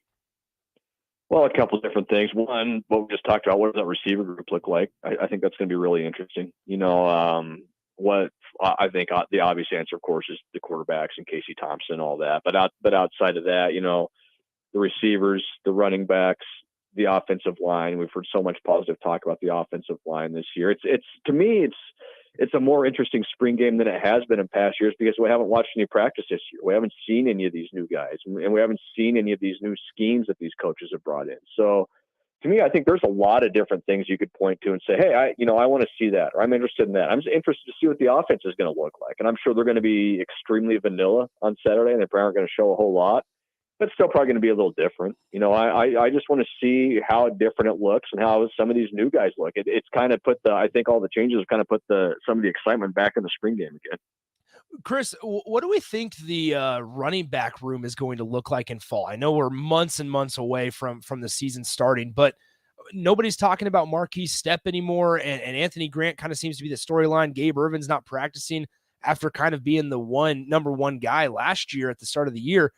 How do we think that the running back room is eventually going to shake out, not only on Saturday, but also throughout the summer and the fall? Yeah, I think that's one of the more intriguing questions for this offense that needs to be answered, right? Because there's so many different directions that I think it can go. And you mentioned Anthony Grant. That's a guy that's gotten a lot of love so far during the spring, but it's also a guy that's making the transition from JUCO to Big Ten football. What's that going to look like when the games start? We don't know. What does Gabe Irvin look like? What does Jaquez Yant look like? What does Ramir Johnson look like? These are all guys that have played a lot of football for Nebraska, or at least a decent amount of football for Nebraska. And so, I just think there's a lot of different ways it can go right now. I don't know if there is a real solid answer as to what I think it will look like come the fall, because I don't really know. It sure seems like Anthony Grant's a guy they really like. It sure seems like Jaquez Yant is a guy that's really done a lot to kind of transform himself and put himself in a position to contribute. We all know what Ramir Johnson did last year when he got his extended opportunity. So yeah, it's a fascinating question. It kind of goes back to what I just talked about. I think everything is interesting right now because we just don't really know. There's so many unknowns right now, and I think you'd see any number of guys step into that role. Love having you on, Chris, because we could talk so many different things. Obviously, Nebraska football, but basketball has a big recruiting weekend this weekend. Of course, the thing is to bring a guy in for the spring game and hope you get a commit. Antonio Reeves, 6'6", Illinois State transfer, averaged 20 points a game. What's Nebraska's shot this weekend to get him? Yeah, that's an intriguing one because I think Nebraska's going to go up against some real heavyweights to get him. Anthony Grant's one of the more coveted guys, I think, out of the portal just because of what he did this year. You mentioned the scoring numbers, and he scored the ball well, but he was really efficient doing it too. I think he shot 47% from the field, 39% from three. He's got great size at the guard position. You wonder about the jump from the Missouri Valley up to the Big Ten or whatever school he decides to go to, whatever conference he decides to go to. That's always a question. But, for Nebraska, he fits a big time need. Nebraska, I think, needs a scoring, wing guard type, and Anthony Grant certainly fits that mold. And it comes down to, getting them on campus, which you've done. And I think that's hugely important for Nebraska. You show them Pinnacle Bank Arena, you show them the Hendricks practice facility, all those sorts of things. You get him sat down in front of Fred Hoiberg and say, hey, here's what the offense is going to look like. Here's how we can use you. And that's an advantage for Nebraska. Getting him to campus was the first big step, and they've done that. So I think Nebraska's chances improved significantly with that. At the end of the day, who knows? We all know how crazy basketball recruiting is. We all know that as of this second, Nebraska doesn't have an open scholarship next year, pending the decision of, Lat Mayen and Trey McGowan's. But if you're bringing a guy in like Anthony Grant on a visit, you're probably expecting at least one of those guys to move on. Yeah. So look, Nebraska's got a shot. There's no doubt about it. I hate to put a number on it just because I think recruiting is so unpredictable, but Nebraska's going to have a real shot here, I think. You mentioned they can't bring back both Trey and Lat. Which one, if either, stays, in your opinion? If I had to pick one, I'd probably pick Trey right now, just because I think of how his season went last year with the injury, with missing 15 games. We all knew his brother Bryce was only going to be here for a year, and those guys got to play together, and Bryce has moved on to the NBA. Is professional basketball an option right now for Trey? Probably not in the United States. He'd probably have to go overseas if you wanted to try and play somewhere. Does he want to do that? Does he want to come back to Nebraska and be able to take advantage of, the NIL stuff and all those sorts of things? I think that changes the equation quite a bit too, because that's a guy that could, really do well in the NIL stuff, as he did this last year with his brother.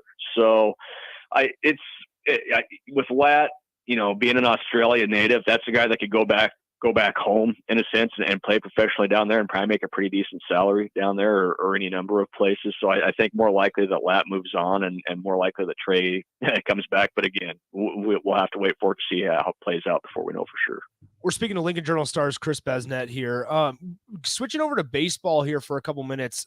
What's going on? Because they sweep Ohio State, then they kind of fall short yesterday against Omaha. And Omaha is a team that's 2-1 against both Rutgers and now Nebraska, and those two teams now face off this weekend. But what's going on with Husker baseball? What do they need to fix as they look to kind of knock off the league leading Rutgers this weekend? Yeah, I think it's the thing that Will Bolt has harped on all year, and it's consistency. And it's consistency game to game, day to day, and it's consistency, inning to inning and out to out. And Nebraska.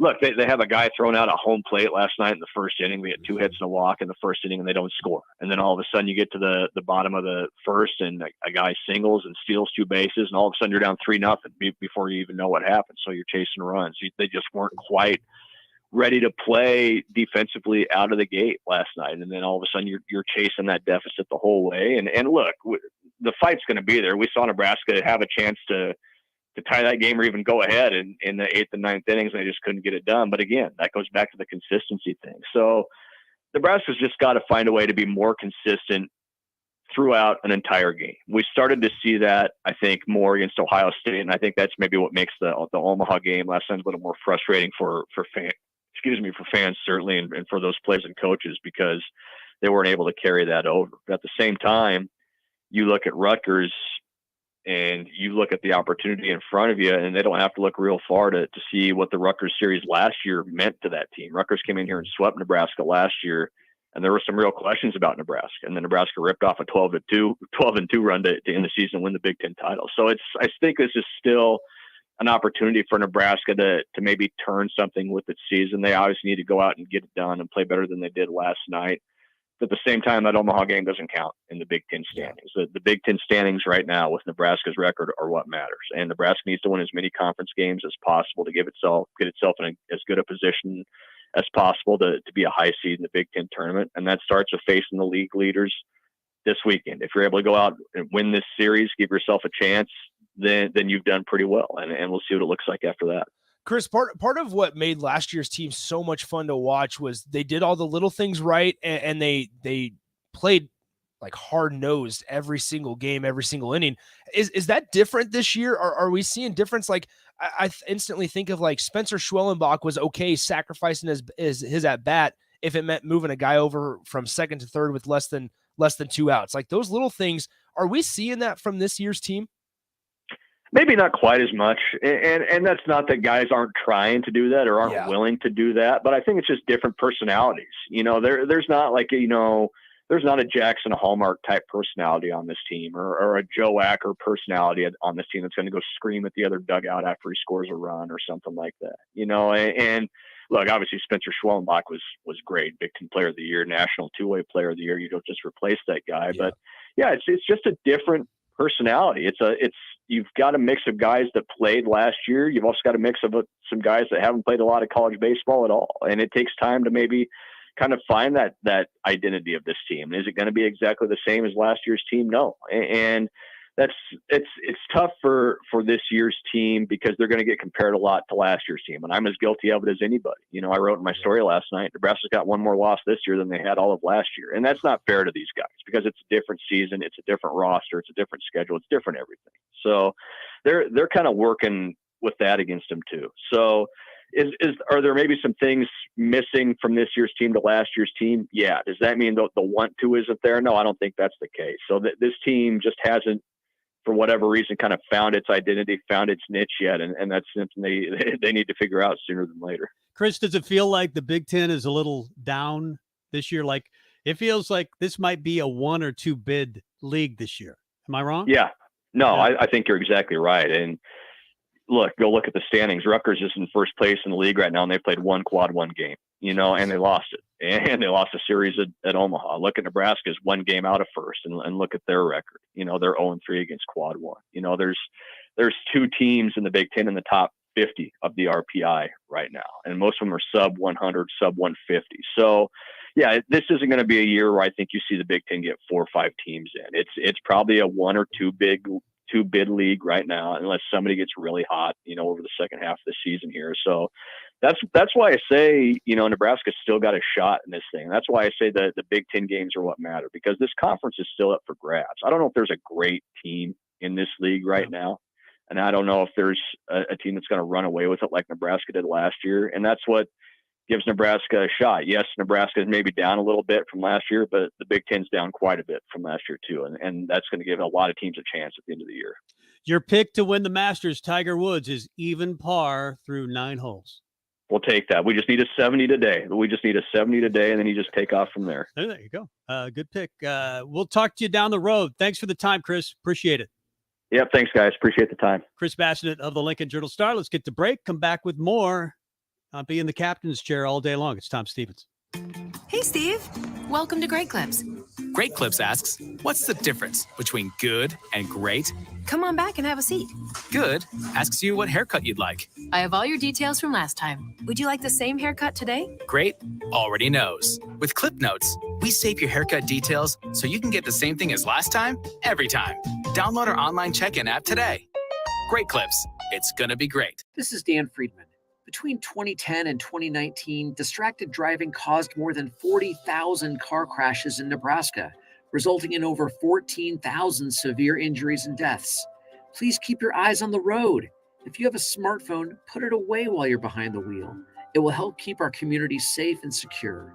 This message is brought to you by Friedman Law Offices, helping injured people. It's what we do. It's all we do. Find us at friedmanlaw.com today.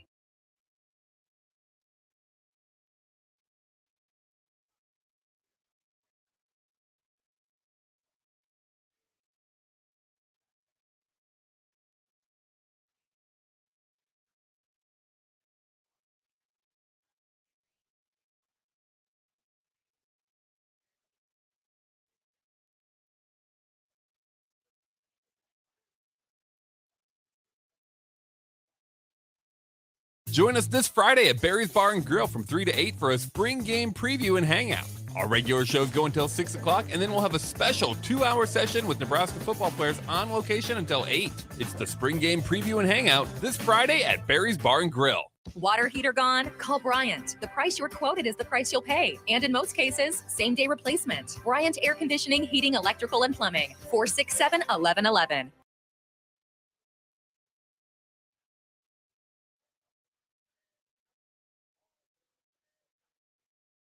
Guys, we know there's a lot of testosterone companies out there, but Ageless Men's Health is different. Our personalized approach looks at the whole body, not just the numbers. Ageless only employs registered nurses and nurse practitioners to handle your care. And at Ageless, we listen to what you have to say. We invite you to check us out at agelessmenshealth.com or check us out on Google and our 100+ 5-star reviews. Ageless Men's Health, 34th and Old Cheney. There's no better way to spark a child's imagination than to get lost in the adventure of a good book. I'm Jenny Benson, president of NSEA. Working together, parents and teachers can help every child succeed. You can help by reading to your child and let your child read to you. Encourage reading in your home and make it a priority. Make reading fun and a time that you and your child look forward to spending together. Sponsored by the Nebraska State Education Association, aired by the Nebraska Broadcasters Association in this station. You want to feel important. You want to be a part of something bigger. Something that matters and can help change things. You want to feel like you belong. We know. We felt that way too, and that's why we did something about it.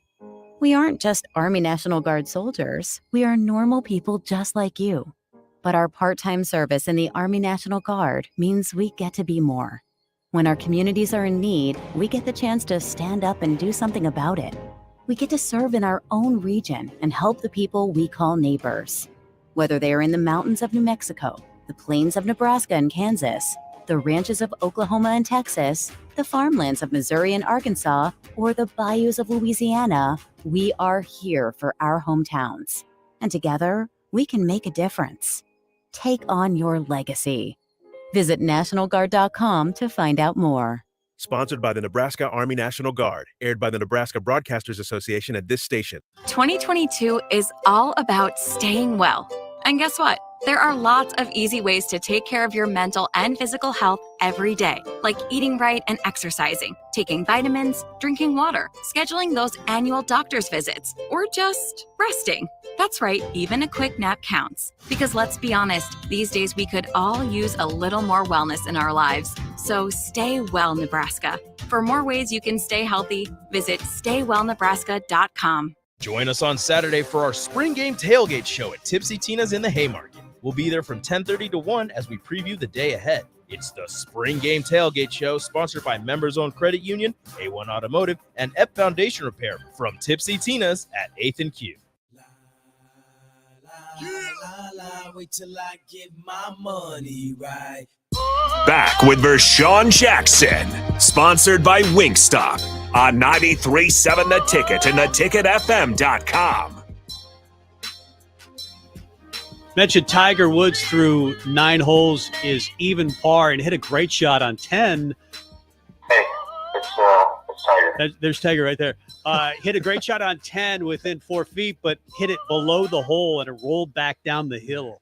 So now he's got a pitch. That shot on 8 is really going to cost him, I think, today. That should have been a birdie putt. He walked one in on 5 that he thought was in the middle of the hole, and it was, and it somehow rolled out. He really could be 2 under par right now. Instead, he's even and now looking at a tough chip at 10. 10's a really tough hole. These greens are a little different than the ones at Holmes Lake, Tom.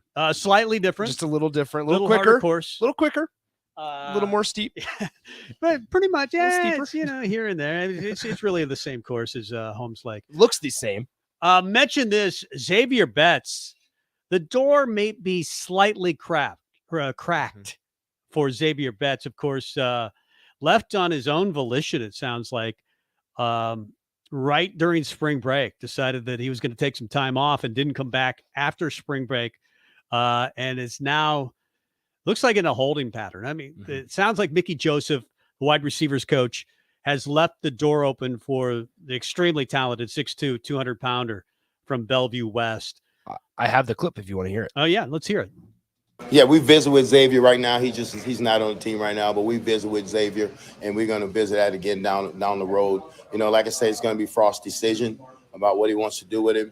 But, my thing with Xavier's going to all be a part of me, and then part of this program. But like I said, we'll deal with that down the line. You know, we tell them like this: if you're here or not, they're gonna kick the ball off. If Coach Mickey's not here, they're not gonna say, okay, let's postpone the game until I'm ready. No, we got to have people, the guys in the building. That's who we're gonna play with.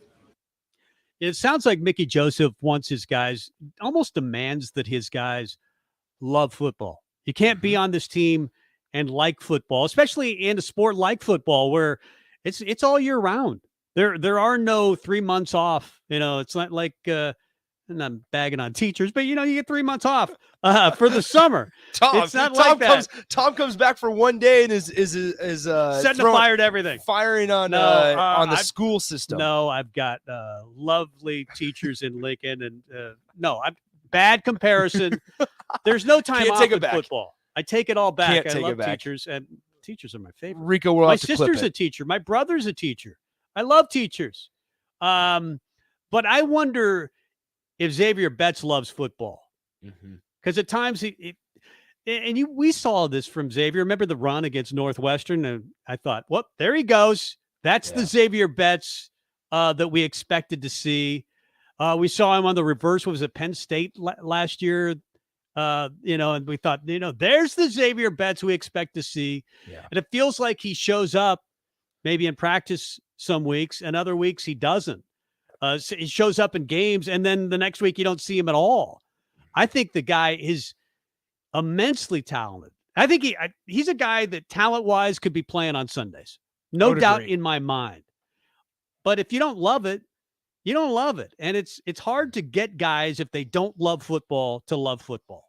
And I don't know that that's the problem, but I've seen it happen before. With the whole Mickey Joseph and kind of the expectations that he holds his wide receivers to and accountability, that kind of discussion there, I think it's okay that he's taken the approach, and he has the approach of, you're either all in or we're going to do this thing without you. Like, I think that's like, maybe that's what Nebraska needs. Like, we've heard the last couple of years, like maybe Nebraska's turned soft with the whole Mike Riley thing, and you listen to former players and kind of the accountability that they held each other to and their coaches held them to back when they were winning games, right?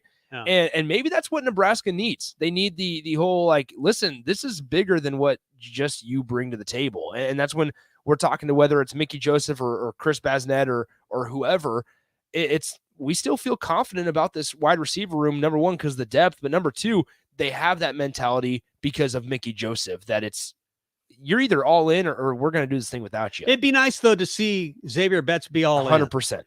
Because the talent is certainly there.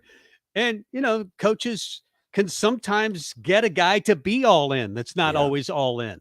If he's not, then it's not necessarily in that Maurice Washington category, but it's a guy with similar talent. Maurice Washington was one of the more talented players I've seen in the Frost era, if not the most physically talented player in the Frost era. He was the fastest guy on the team, ridiculously talented. Speaking solely football wise, yes, I think it was obvious that he didn't love football. He's not playing. I think I've checked.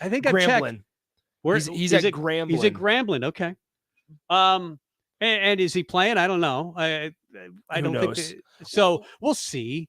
But we've seen guys, leave the program and not necessarily start other places. Sometimes they just give up the game or they just disappear into the night. Well, we've seen it with the staff, kind of some of the players that they recruit. They go after guys that are either big boom or bust. Like they take chances on a lot of guys, and it's just ended up, not hurting them more than helping them. Maurice Washington's that guy. Xavier Betts was that guy. But now here's one that's helping them. They took a chance on allowing Jacques Yant to walk on, despite the academic issues, and it's worked out in Nebraska's favor. So in a couple instances, it's helped Nebraska, but in a couple other ones, like with Maurice Washington and Xavier Betts, it's hindered them more than helping them. I wish the guy luck, because I think he's immensely talented, and he has the physical gifts that could get him into the league if he stayed at Nebraska and developed that talent under a guy like Mickey Joseph, who's used to putting guys into the league from LSU. I think it would benefit him to give it another shot. But you got to be all in. And if you decided that you're not going to be, then quit the game or, transfer or do something else. Let's get to break. and come back with more. It's Tom in the captain's chair today for Vashawn Jackson. More on the way. This is your High School Minute. With your Southeast Community College High School Minute, I'm Harrison Arns. In boys soccer on Monday, Lincoln Pius X fell to Lincoln Southeast 3-1. Fremont's Leighton Jepson had 1 goal and 2 assists, and Braden Kramer had 2 goals. Lincoln Southwest shut out Fremont 4-0, and Waverly won over Norris 3-0.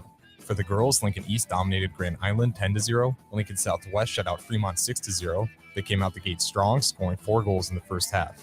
And Norris beat Waverly 5-0. Kennedy Sullivan led the game with 2 goals.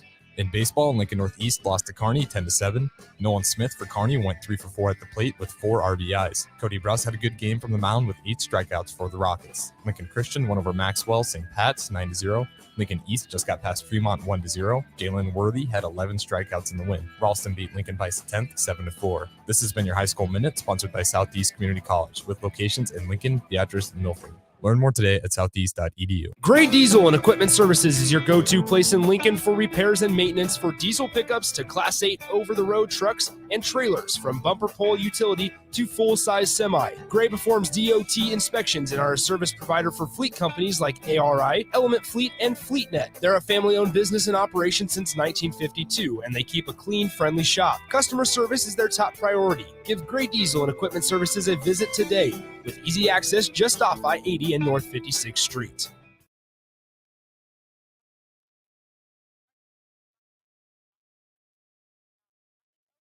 President of NSEA. Working together, parents and teachers can help every child succeed. You can help by reading to your child and let your child read to you. Encourage reading in your home and make it a priority. Make reading fun and a time that you and your child look forward to spending together. Sponsored by the Nebraska State Education Association, aired by the Nebraska Broadcasters Association in this station. People always ask, what are Jake and Sip like when they're off the air? Well, the answer probably won't surprise you. Hey, Jake, your Honda's looking a little dirty. Says the guy whose license plate is barely visible. I mean, do you even care about that thing anymore? It gets a little uncomfortable. Now, that's when I jump in. Hey, whoa. Mark, did you get a new car? Nope, just took my car down to Nebraska Auto Detail. Joe and the staff made the outside and the inside look amazing. Maybe you guys need to go. Okay, wise guy. Settle down, Jake. Call Nebraska Auto Detail today at 402-601-5086. Hi, Sean Callahan here for Koppel Chevrolet GMC, and it's been a great start here to the year as 2022 new inventory continues to roll in. Our pre-owned lot remains full, and we are selling at a record pace. I was just down at Koppel talking about a new order for myself, and they let me know I can actually start ordering a 2023 here later this spring. So stop on in to get your new 2022, your pre-owned vehicle, or maybe talk about ordering here for 2023. Check them out online at koppelcars.com. You'll be glad you did. Hi, welcome to Big Chain Bar and Grill. Can I get you a drink? Which game were you hoping to see? Doesn't matter. I don't know what channel the game's on anyway. Are you ready to order? Okay, here's your check. Come back and see us again, okay? What?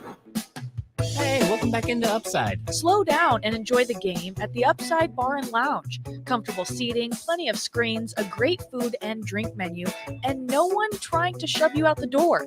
Come in, hang out, and take it all in at the Upside Bar and Lounge, open daily just east of 27th and Pine Lake. This is Lincoln's home for sports talk on the FM dial. Also online at theticketfm.com. On the internet. KNTK FM Firth, 93.7 The Ticket. This is Dan Friedman. Between 2010 and 2019, distracted driving caused more than 40,000 car crashes in Nebraska, resulting in over 14,000 severe injuries and deaths. Please keep your eyes on the road. If you have a smartphone, put it away while you're behind the wheel. It will help keep our community safe and secure. This message is brought to you by Friedman Law Offices, helping injured people. It's what we do. It's all we do.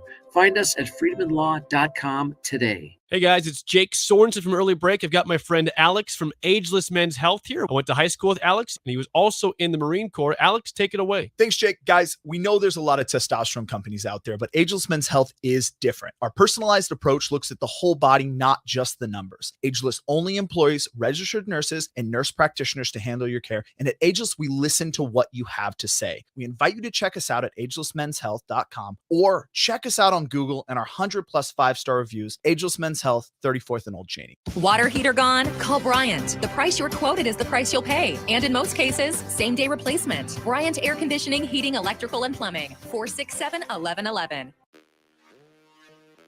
This is 93.7 The Ticket. Look at me, sure.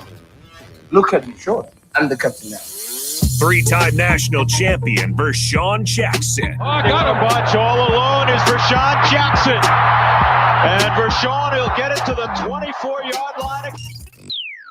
Coming at you live from the Coppell Chevrolet GMC studios in the heart of Lincoln, America. On air and online at theticketfm.com. Presented by Wingstop. Here he is, Vershawn Jackson. Ah, yeah! All right! Let me hear you good and loud. On 1, on 2, on 3.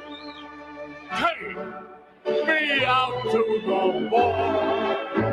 Take me out to the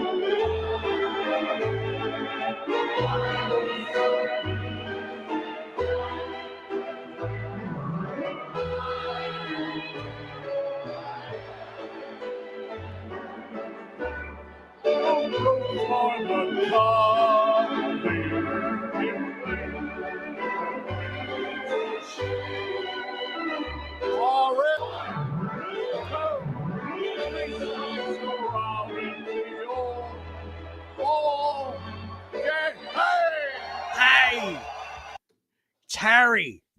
It made me think, he was usually bombed, right? By the 7th inning, Harry Carey, we all know it wasn't just Budweiser that he was drinking sometimes in the booth. There was something in that orange juice that he was also mixing down. I was thinking, what other job can you be a Hall of Famer at and be bombed halfway through it? There's probably a few others on that list, But if you could show up and be bombed and still, he didn't always get through the broadcast very well. Yeah. But he got through it. When I think of Harry Carey, I always think of, in the same vein, Will Ferrell. Ooh. He did the best Harry impression of all time. And I think back of his appearance at the ESPYs. Here it is. Hi, everybody. Harry Carey here. It's a thrill to be here at Radio City Music Hall for the Academy Awards. I gotta say, I hope Booty Call takes home a few Oscars tonight. No, Harry, this is the ESPY Awards. Boy, it's a thrill to look out into the audience and see all those celebrities. Hi, there's John Elway. You just won the Super Bowl. How about going a little nuts and getting those teeth fixed? Oh. Hi, is that Tiger Woods? He's amazing. Arguably the 3rd or 4th best black golfer in the game today. Oh, Harry, come on. Hi, Ken Griffey Jr. I gotta tell you, Ken, your dad was 10 times better ball player than you. He took a lot of crap for that appearance at the ESPYs because they show Elway, and he's obviously not happy with the teeth comment. Tiger took it pretty well, but that wasn't really bashing Tiger. And then Ken Griffey Jr. didn't like it at all. Ken Griffey Jr., which was a comment. I mean, most cases, right? If somebody praises your dad, you take it as a compliment, but he didn't take it as a compliment at all. But I always think of Will Ferrell that was just a great Harry impression. Nebraska has a big, huge recruiting weekend. Yeah. Coming up this weekend. Sean Mathis is here. The potential transfer from TCU, 6'5", 265. We know that Nebraska needs a pass rusher. They haven't had one in the Scott Frost era. He might be it. I think he had 12 and a half sacks in his career at TCU. A guy that could be something that Nebraska just hasn't had as a pass rusher. Then you have the number 1 recruit in the entire country for the class of 2024, Dylan Raiola. I mean, there's only one other time Nebraska has gotten the top recruit in the entire country in football. And this is, now there's so many recruiting services, but can you guess who the other? He's the number 1, not only quarterback, the number 1 player of that entire class, Dylan Raiola. The other if Nebraska were to get him, he would only be the second number one player that Nebraska's ever gotten in high school recruiting. Who is it? Amon Green. Of course. I think it was the 95 recruiting class. And a lot of people thought he might choose Notre Dame over Nebraska. Mississippi Mud Dog said Marlon Lucky. He was a 5-star. Marlon Lucky was a 5-star. Marlon Lucky was a 5-star and didn't, a lot of people think his career was a bust. It wasn't. I mean, He went I to think the Bengals, didn't he? Well, I think he briefly did play at least on a practice squad in the NFL, but I think he left Nebraska and might still hold the record for receiving yards by a running back at Nebraska. He was more of a third down. What'd you point to? Harry Higgs is back. He's back at 1 under. Sorry. I guarantee you Harry Higgs will not be on back. the leaderboard. We just need to stay up there, Tom. We just need to stay close to even so that it doesn't ruin my score. The last golf pool we did, the guy I picked in the third category had plus 10 at the end of the day. So as long as you mentioned it, Scotty Scheffler up there at 2 unders, Charles Schwartzel also on the leaderboard. You have let's see, Joaquin Neiman, Lee Westwood, and those are basically the guys at 2 under par. Bunch of guys at 2 under par right now. I think Tiger's still even through. It's Tiger. There you go. Tiger Woods. Talking about recruiting and Dylan Raiola being here, the number one player. The last time Nebraska got the number one player in the country, I think, was Lucky was a 5-star. He wasn't the number one player in the country. Amon Green was the actual number one player in the country, but that's a kid from Omaha. I mean, to Omaha Central. For Nebraska to get even a legacy recruit like Dylan Raiola. I know his dad played here, Dominic, Nebraska Hall of Famer, and his uncle, obviously, Donovan, coaches the offensive line. So Nebraska, you would like to think, has a really good chance, but you're in with some really big company. I mean, the players. Georgia just won the national title. They've offered him. Alabama, obviously, there. Clemson has offered him. Ohio State, the who's who of college football, has offered Dylan Raiola. So I don't think it's a slam dunk that Nebraska gets him necessarily. No, and I think a big part of this, it's also going to take NIL. Like with a guy like that, Nebraska hasn't had to dish out a bulk load of NIL money quite yet for an actual recruit. He might be the first one like that will take a 7-figure deal to attract him or actually get him to sign to Nebraska. Like at the end of the day, that's what it is nowadays. And it's not just Nebraska that's going to have to do that. It's going to be Clemson's going to have to do that same thing. And Georgia, it's just going to be easier because those are the prominent programs right now in college football. But you would definitely like to see Nebraska kind of have a leg up or close to it.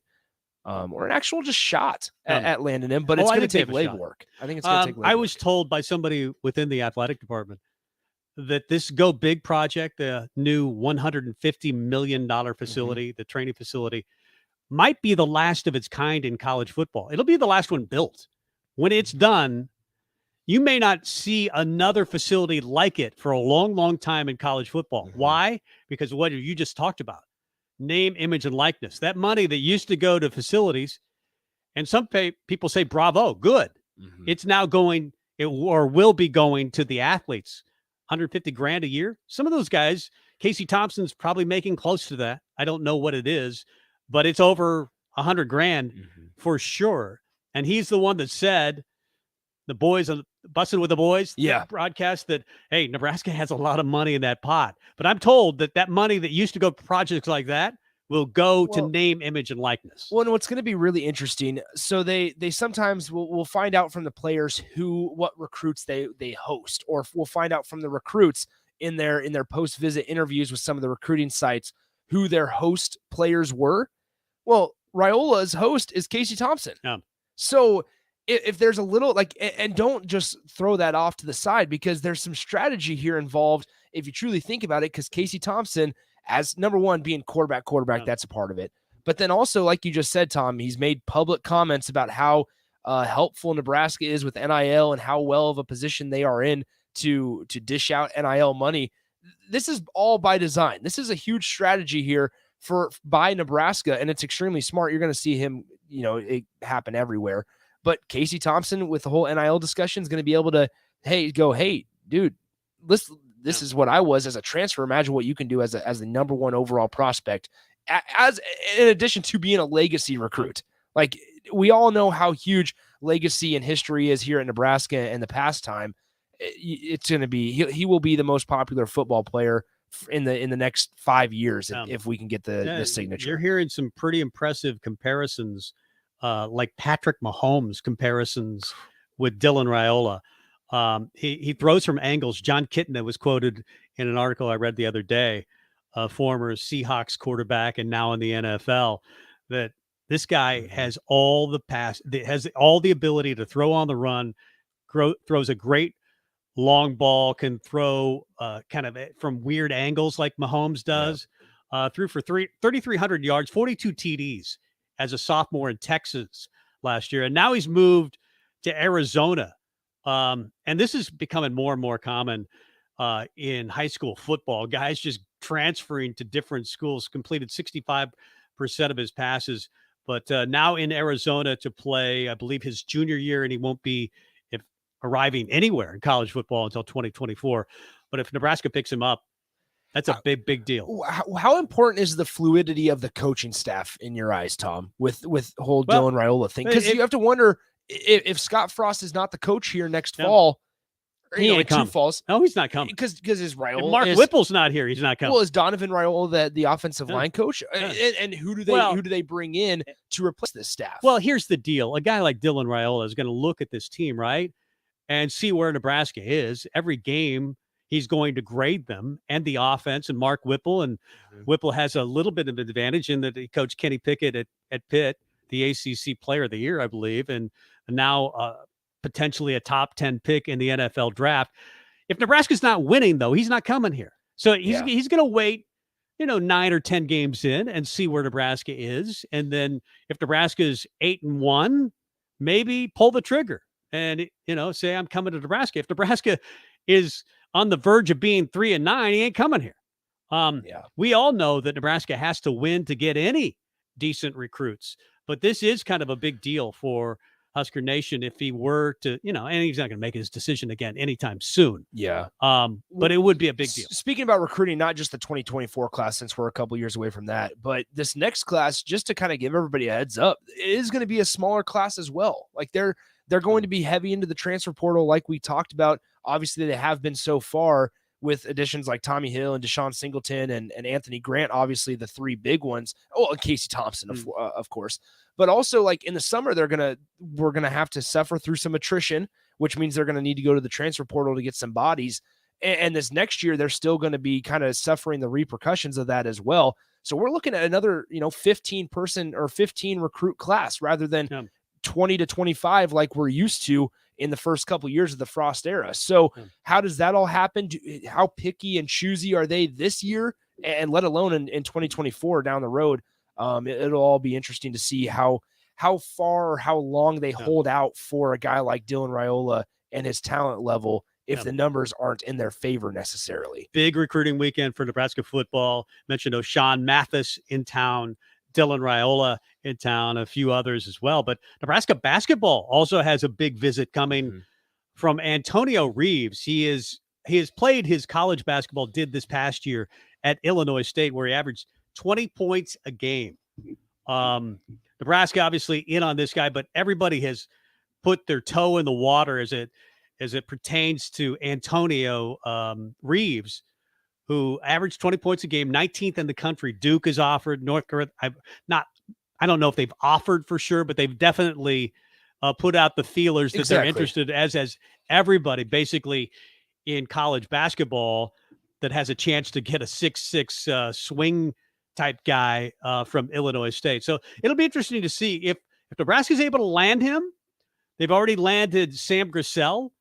Those are 2 pretty good guys to have as far as scoring is concerned, because both those guys could give you 12 to 15 a game. Then you got Blaze Keita.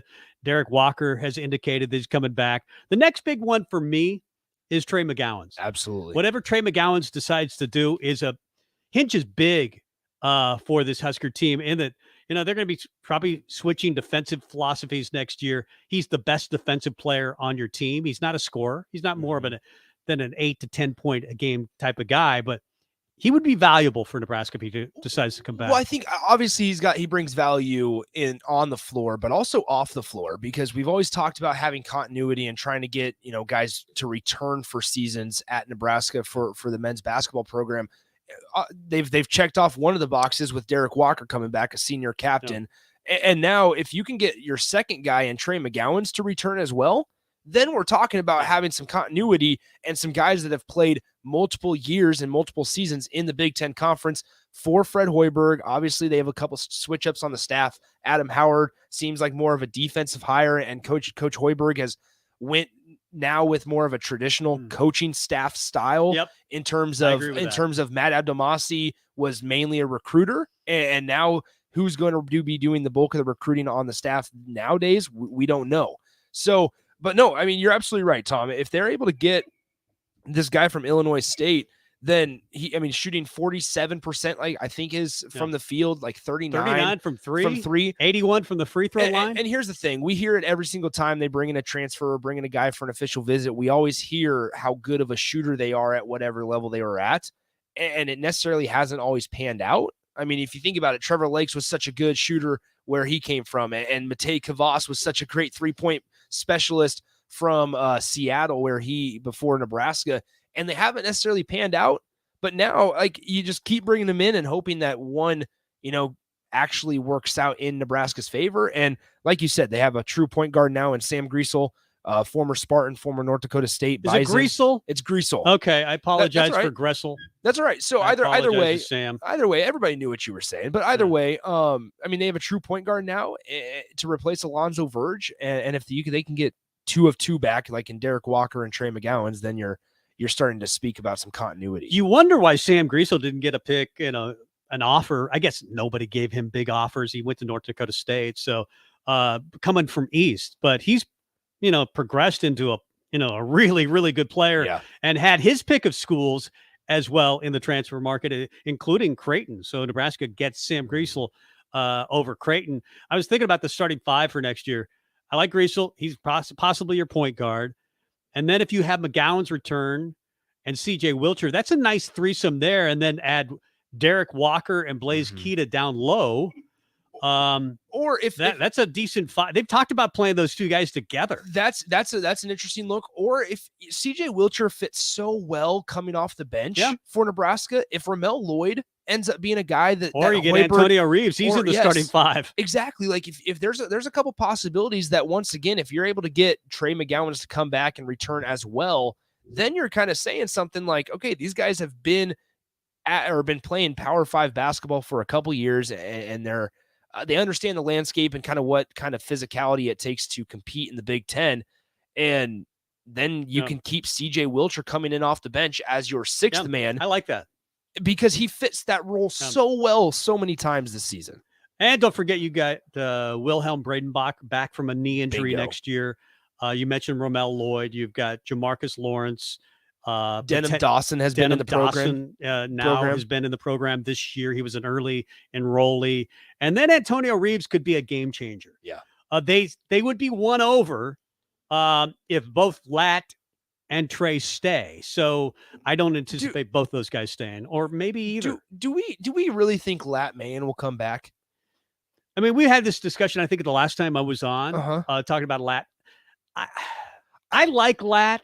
I don't love his game, but I think if you told me that, hey, Lat's going to play 10, 15 minutes a game, I'm good with that. Is he a starter in the Big Ten? I don't know if that's the case anymore.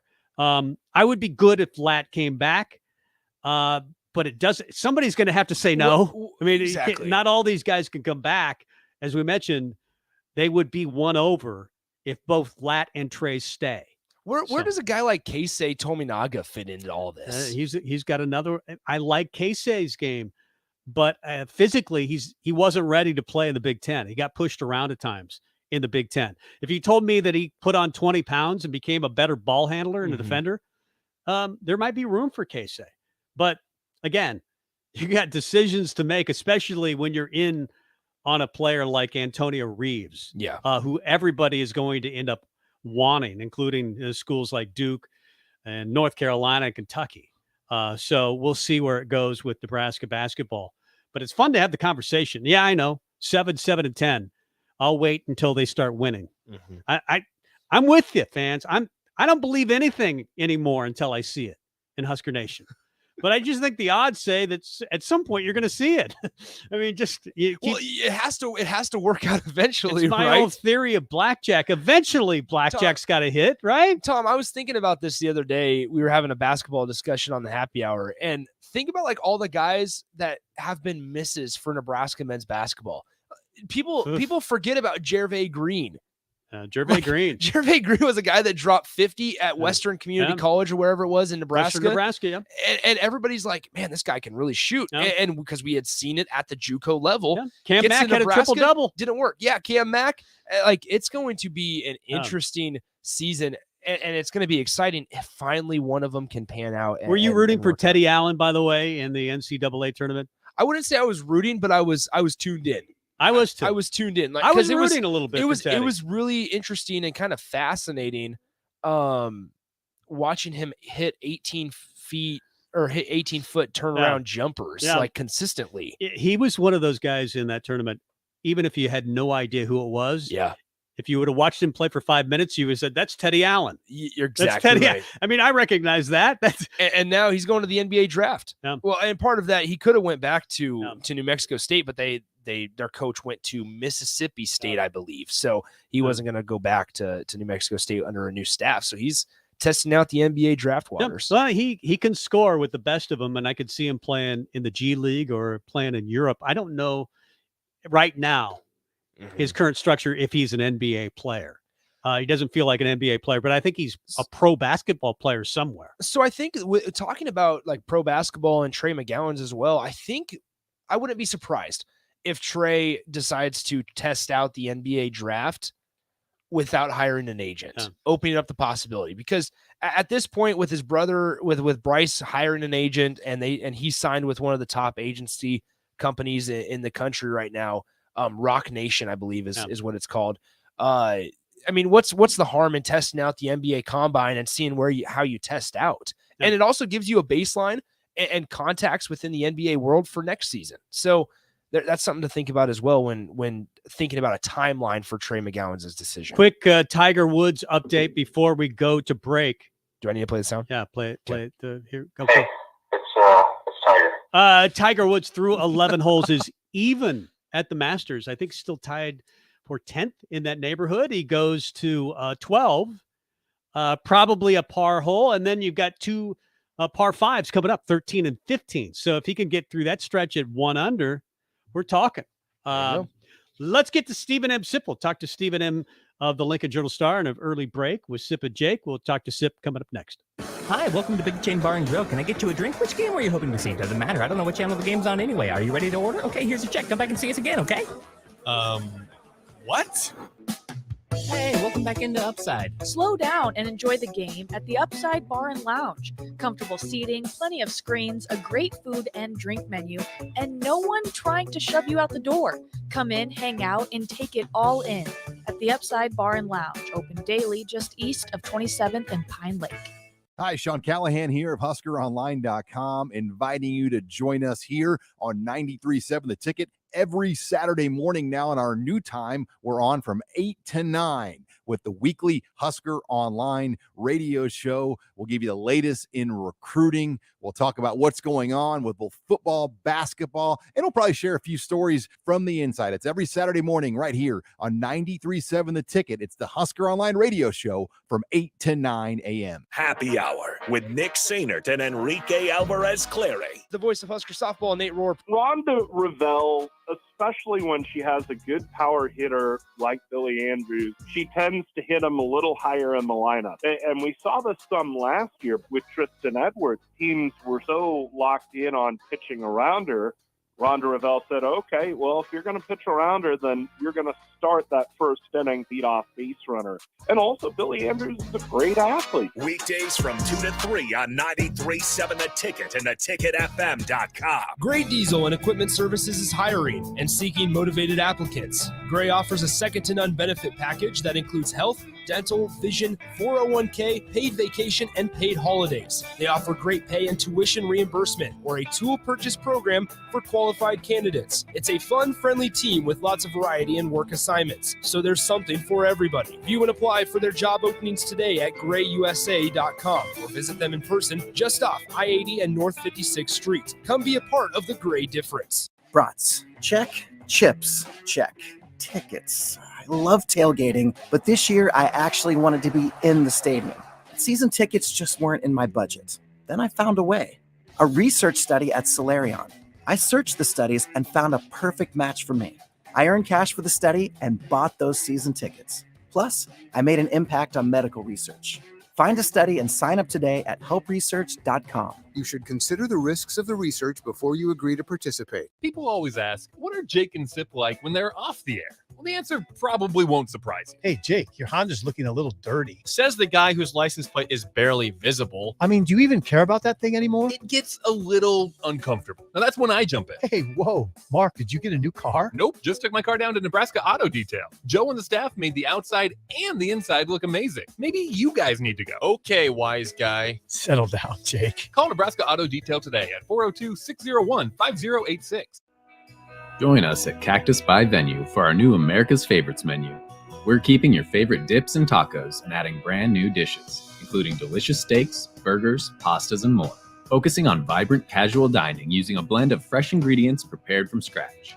Located at 56 and Highway 2 in the Edgewood Shopping Center, see the whole menu online at cactusbyvenue.com and order yours to go at venuedelivered.com. Cactus by Venue, America's Favorites. In every office, there's two types of people. There are those who bring in bagels and those who eat the bagels that someone else brought in. Everybody likes the first person. Be that first person. Weekday mornings at 7:30, you have a chance to win a business box of bagels from Bagels & Joe. All you have to do is shut up, Sipple. 2 questions for you, 2 for Sip. Win, and the bagels are yours. Lose, well, you don't want to lose. You lost Monday, you lost Wednesday, you're a loser. Shut up, Sipple. Weekday mornings at 7:30, brought to you by Bagels & Joe.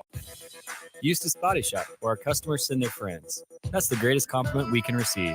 If you've been in an accident, we'll get you back in your vehicle as quickly as possible. Our technicians care about you and your family and repair your vehicle to factory standards. We handle your claim from start to finish and provide a free loaner car. Stop by for a free estimate. Eustace Body Shop, just south of 88th and Highway 2. The most recommended Eustace Body Shop. That's who we are. Back with Vershawn Jackson, sponsored by Wingstop on 93.7 The Ticket and theticketfm.com.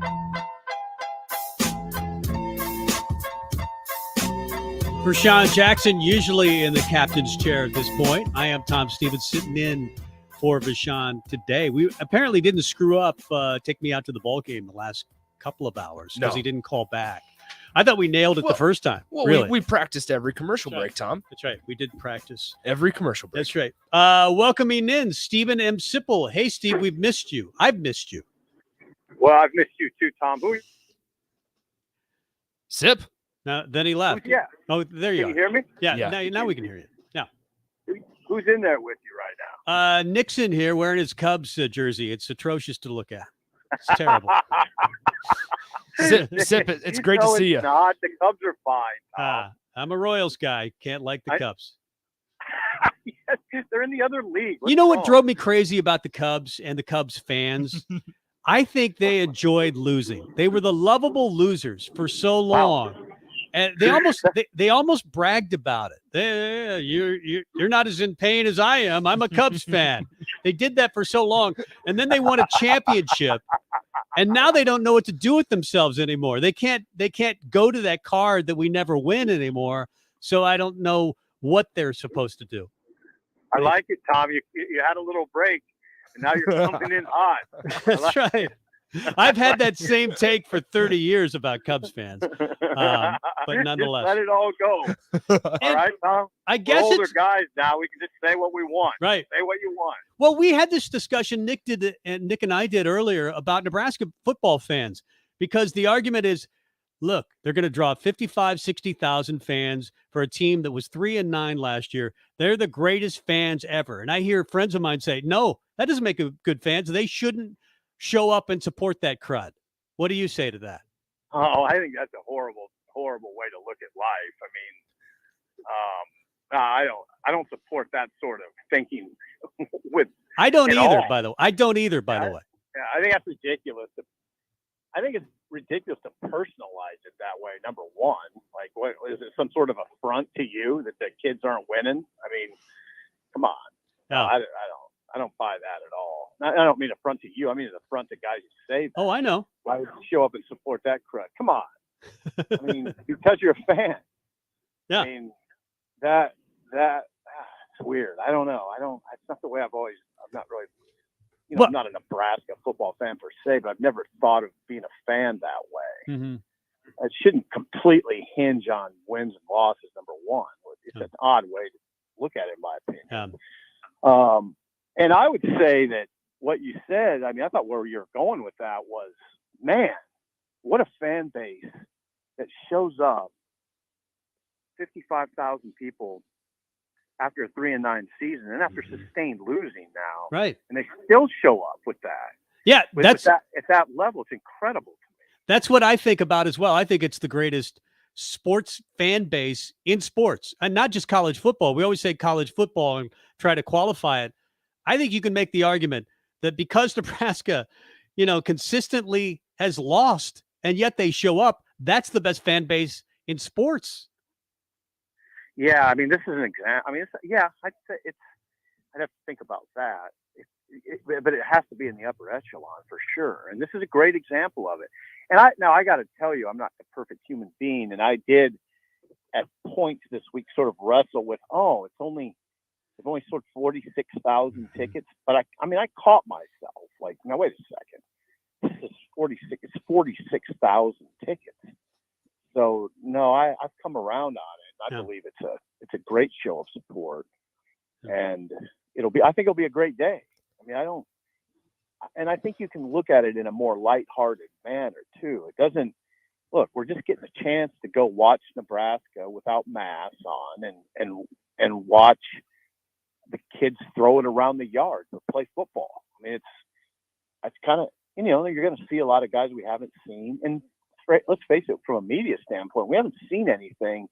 So maybe I'm looking a little, or I guess a lot more forward to it than I usually am. After we've seen a bunch of practices, we kind of know what the deal is. Well, there's a lot of things I don't know what the deal is. I don't know what Tommy Hill looks like in man-to-man coverage on Omar Manning. I don't know what that looks like. I don't know what all the buzz about Anthony Grant means exactly. Then there's the quarterback picture. So I'm really looking forward to Saturday. Sip, how much are we going to be able to actually walk away and say this is what Nebraska is going to look like in the fall with all the injuries that they have been, dealt with, especially in the tight end room and running backs a little bit with Gabe Ervin not being a part of it. And then, and they're going to add with the transfer portal during the summer. So how much are we actually going to be able to walk away from this and say, all right, that was kind of a look of what we'll get in the fall? Yeah, that's a good question. I don't think you want to overdo it in that sense. And I don't think you ever want to overdo it in a spring game, right? But, I mean, it's not like you can't learn. It's not like you're not going to come away with more knowledge and a better feel. Nick, you'll have a better feel for, like I mentioned, I always go back to the new guys in this. Yeah. We haven't seen Anthony Grant and, Casey Thompson. We see Casey Thompson a lot of film, Anthony Grant some, but we haven't seen a lot of Tommy Hill and Deshaun Singleton. Those types of guys that are going to be prominent factors. Okay, I mean, Trey Palmer. Those guys were brought in here to push Nebraska over the top. Now, again, you're not going to be able to size up whether it's going to happen, but you'll get a better feel for those guys.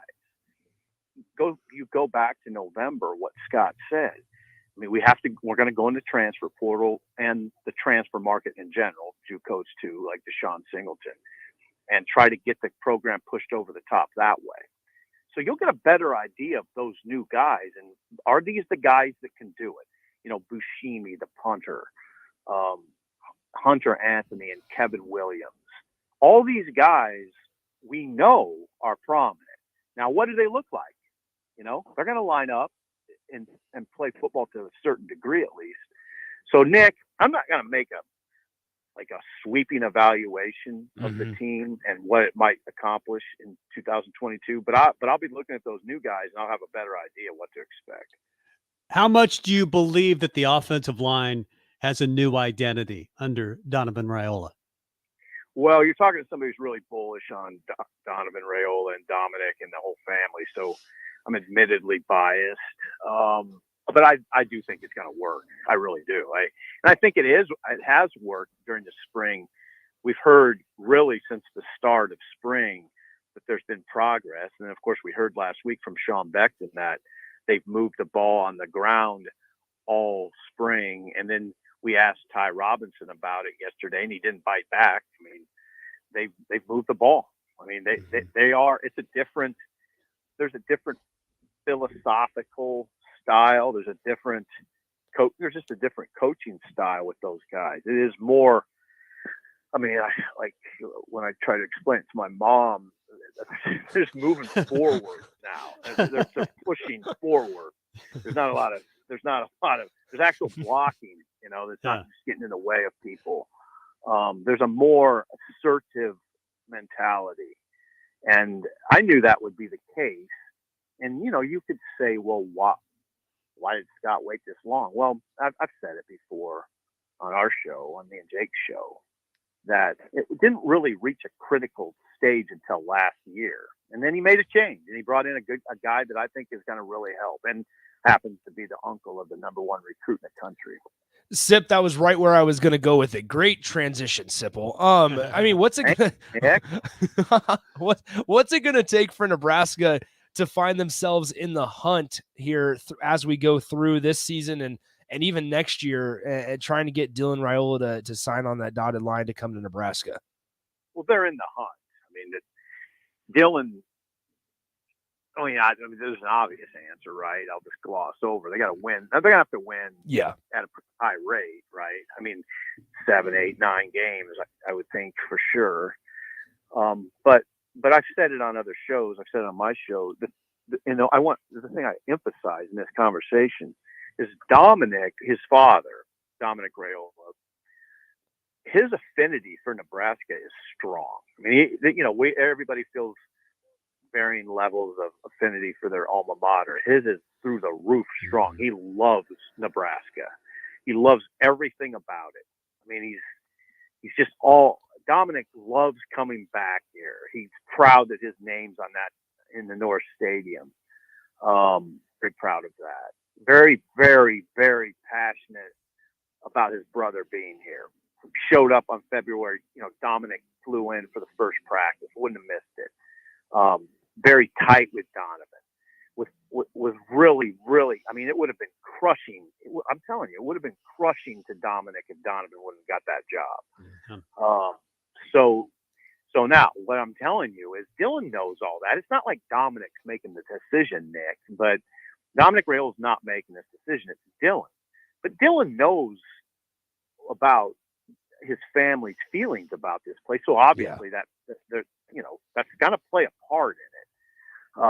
So let's see. And then what else plays a big part in it? Whipple. Whipple plays a big part. I've talked to Dom. I talked to Dom this week about it. And Mickey plays a big part of it. And his brother plays a big part of it. He's going to watch that offensive line. He likes what he sees from Whipple with what he did with Kenny Pickett. All that works in Nebraska's favor. They're in it. It's going to come down to how much they win. And if Nebraska gets Dylan Raiola, it would be the first #1 recruit that has come to Nebraska since #1 recruit, #1 overall recruit. Yep. I don't know that. Amon Green.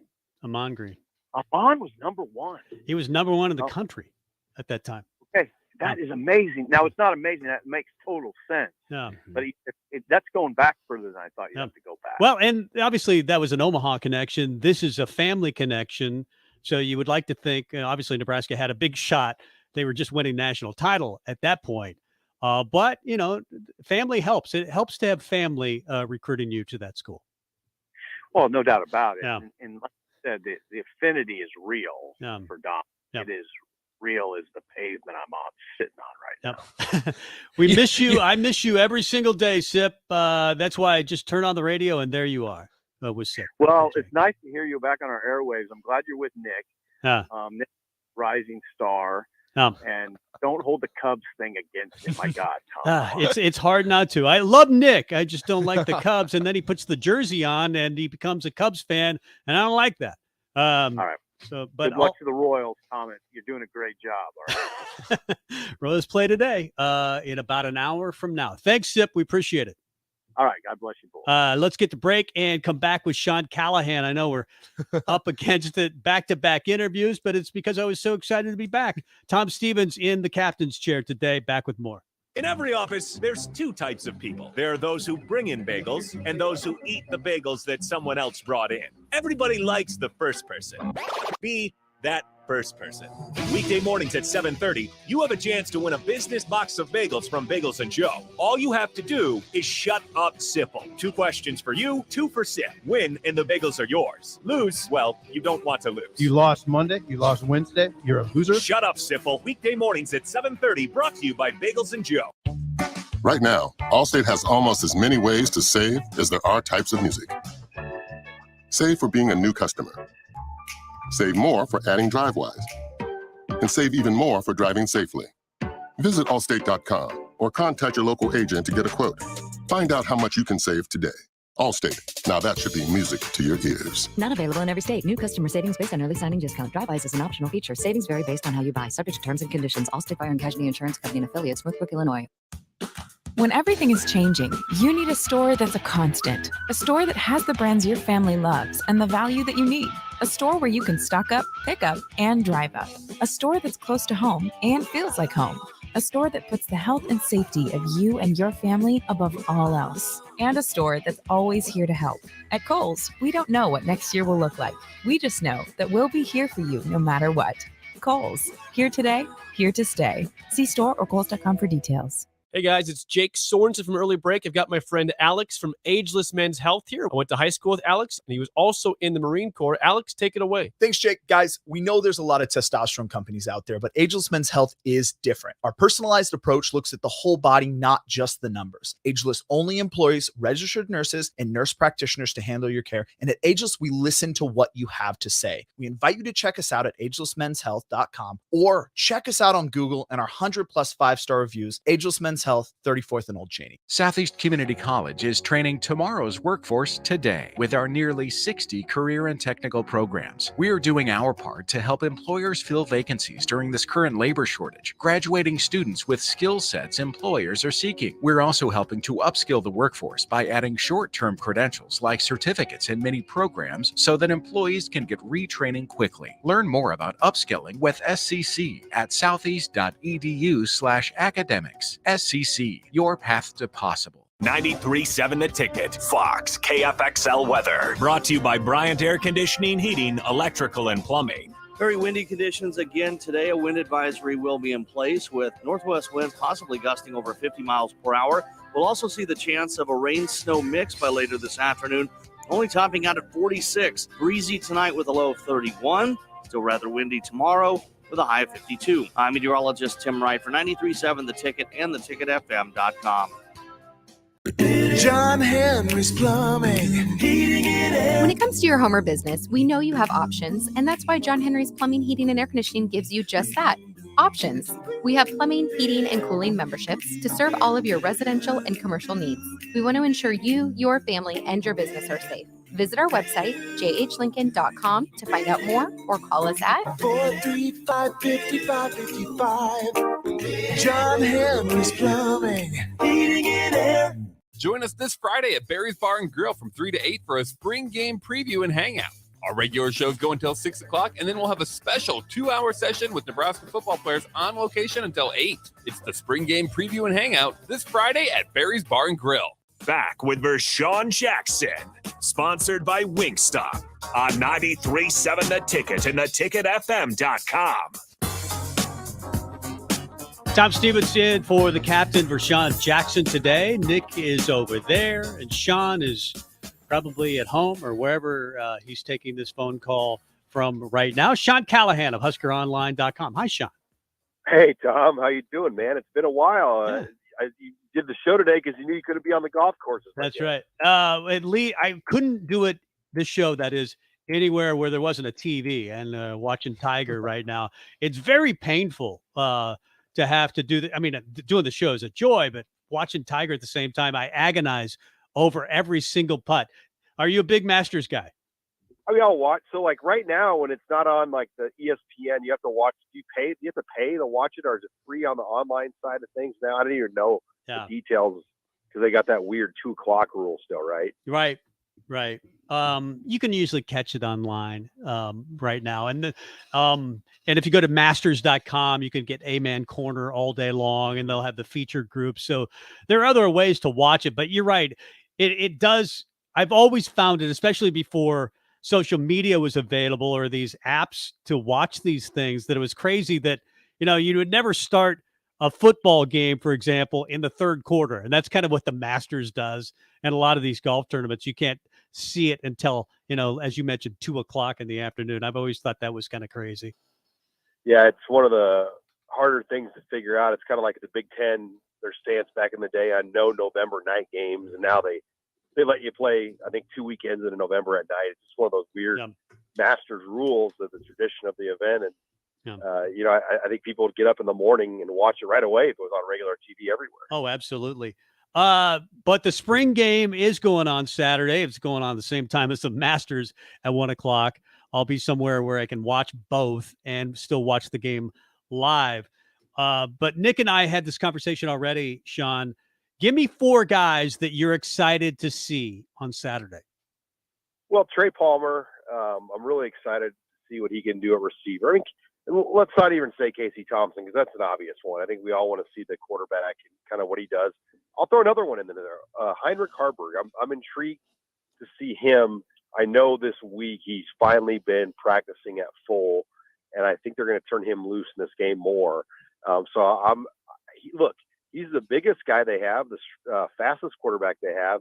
I think he has probably the strongest arm, or as much arm talent. So I'm excited to see Harburg a little bit on that stage. Anthony Grant, no brainer, just what he brings to the table. In the defense, Tommy Hill, the corner from Arizona State via Orlando, Florida. He, I think, has had a really good spring. I've had multiple people tell me they think he's the best, maybe the best overall defensive back on the team at this point in terms of talent. Yep. Sean Callahan of Husker Online, host of the Husker Online show every Saturday morning at 8 a.m. Sometimes you have to read between the lines with every coach, but Scott Frost, he's got a brand new staff, 4 new coaches on that side of the ball. He's got a new special teams coordinator. In your feeling, if you were to, try to gauge just all the comments from Scott Frost and what you've seen and heard, how has spring gone for Nebraska overall? Yeah, I think it's been about what you'd expect.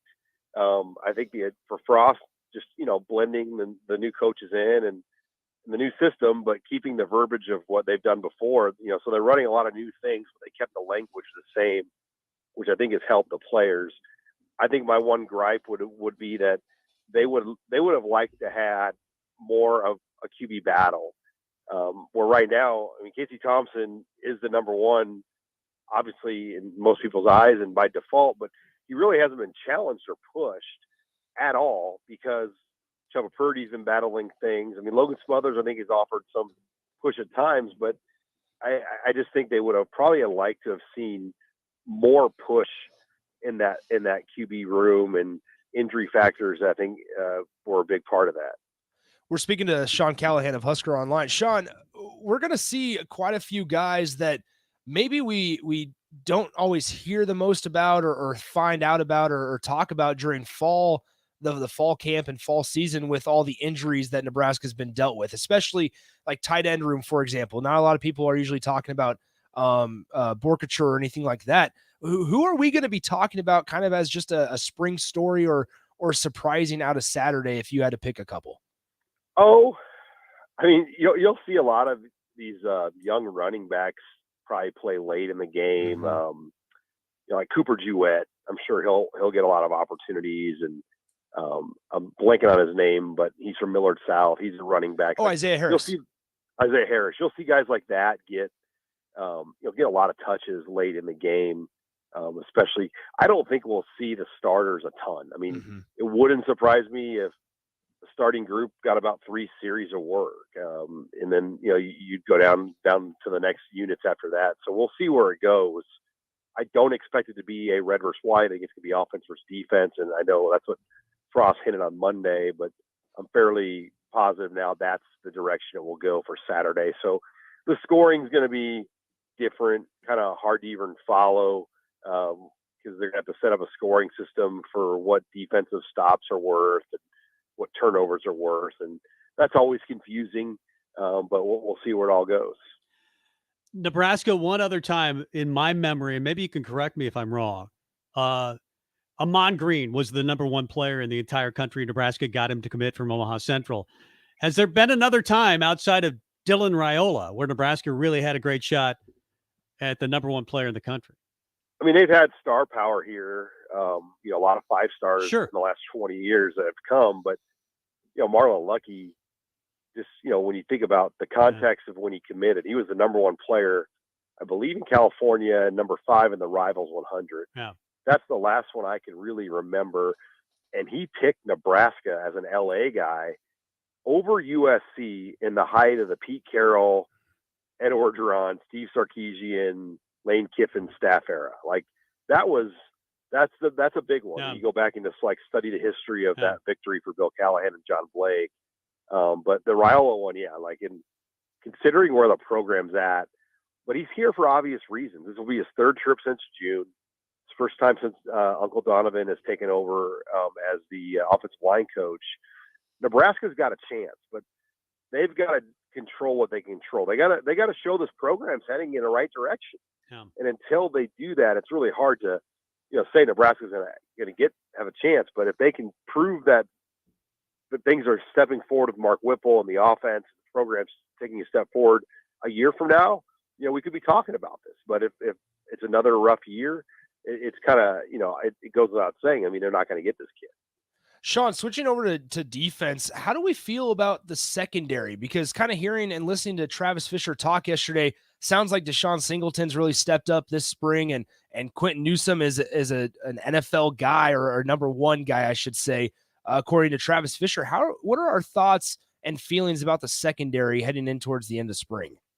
Yeah, I think at corner, there's going to be 3 guys that have really emerged, Quentin Newsome, Tommy Hill, and Braxton Clark. I mean, I think those guys will play a lot this year. I think you'll see Nebraska use 3 corners more than what they had been doing before, where they have JoJo Doman kind of playing that role. Then at safety, it's really a wild card. You've got Miles Farmer. I think Marquise Buford's locked in there, but Miles Farmer is going to play some. But, yeah, then you've got Singleton, who I think has potential, still learning the ropes. I think Noah Pulligates has had a nice spring, and Isaac Gifford. He's another guy as well that I think has done some good things, and he'll have a role. So they've got depth and they've got options. It's a matter of how they want to do it, and I think it's that safety spot that intrigues me the most. What they're going to do with kind of those 3 or 4 guys I mentioned. Sean Callahan, host of the Husker Online Show, every Saturday morning at 8 a.m. The defensive line, obviously you lose Damian Daniels, you lose Ben Stilley, you lose DeAndre Thomas, you have Ty Robinson coming back. Casey Rogers has not been available, I don't believe, this spring. You lack some depth there. You've got a guy on campus this weekend, O'Shawn Mathis. Nebraska's not had a pass rusher. What are their chances with him? I mean, they've got a great chance. And another name you mentioned was Jordan Riley. I mean, it's amazing, like some of the guys that would have just been depth bodies that could have come back that didn't come back. Jordan Riley, Damian Daniels, and DeAndre Thomas. But yeah, Ochan is here. He's got several members of his family coming with him. I know he gets in tonight. Hopefully he knows the weather's not like this in April very often, or it doesn't impact things. And I know it's going to be beautiful on Saturday, but this will be a great opportunity for Nebraska. They've been recruiting Ochan the hardest of anybody, and they've put a maximum effort into this guy, and they've got his whole family here this weekend. So it's all there. Like, if they don't close on this, I don't know what to tell you, because I think they've done everything possible to this point to close on this. Are you okay with the offense-defense format that it looks like is coming on Saturday? I think they have.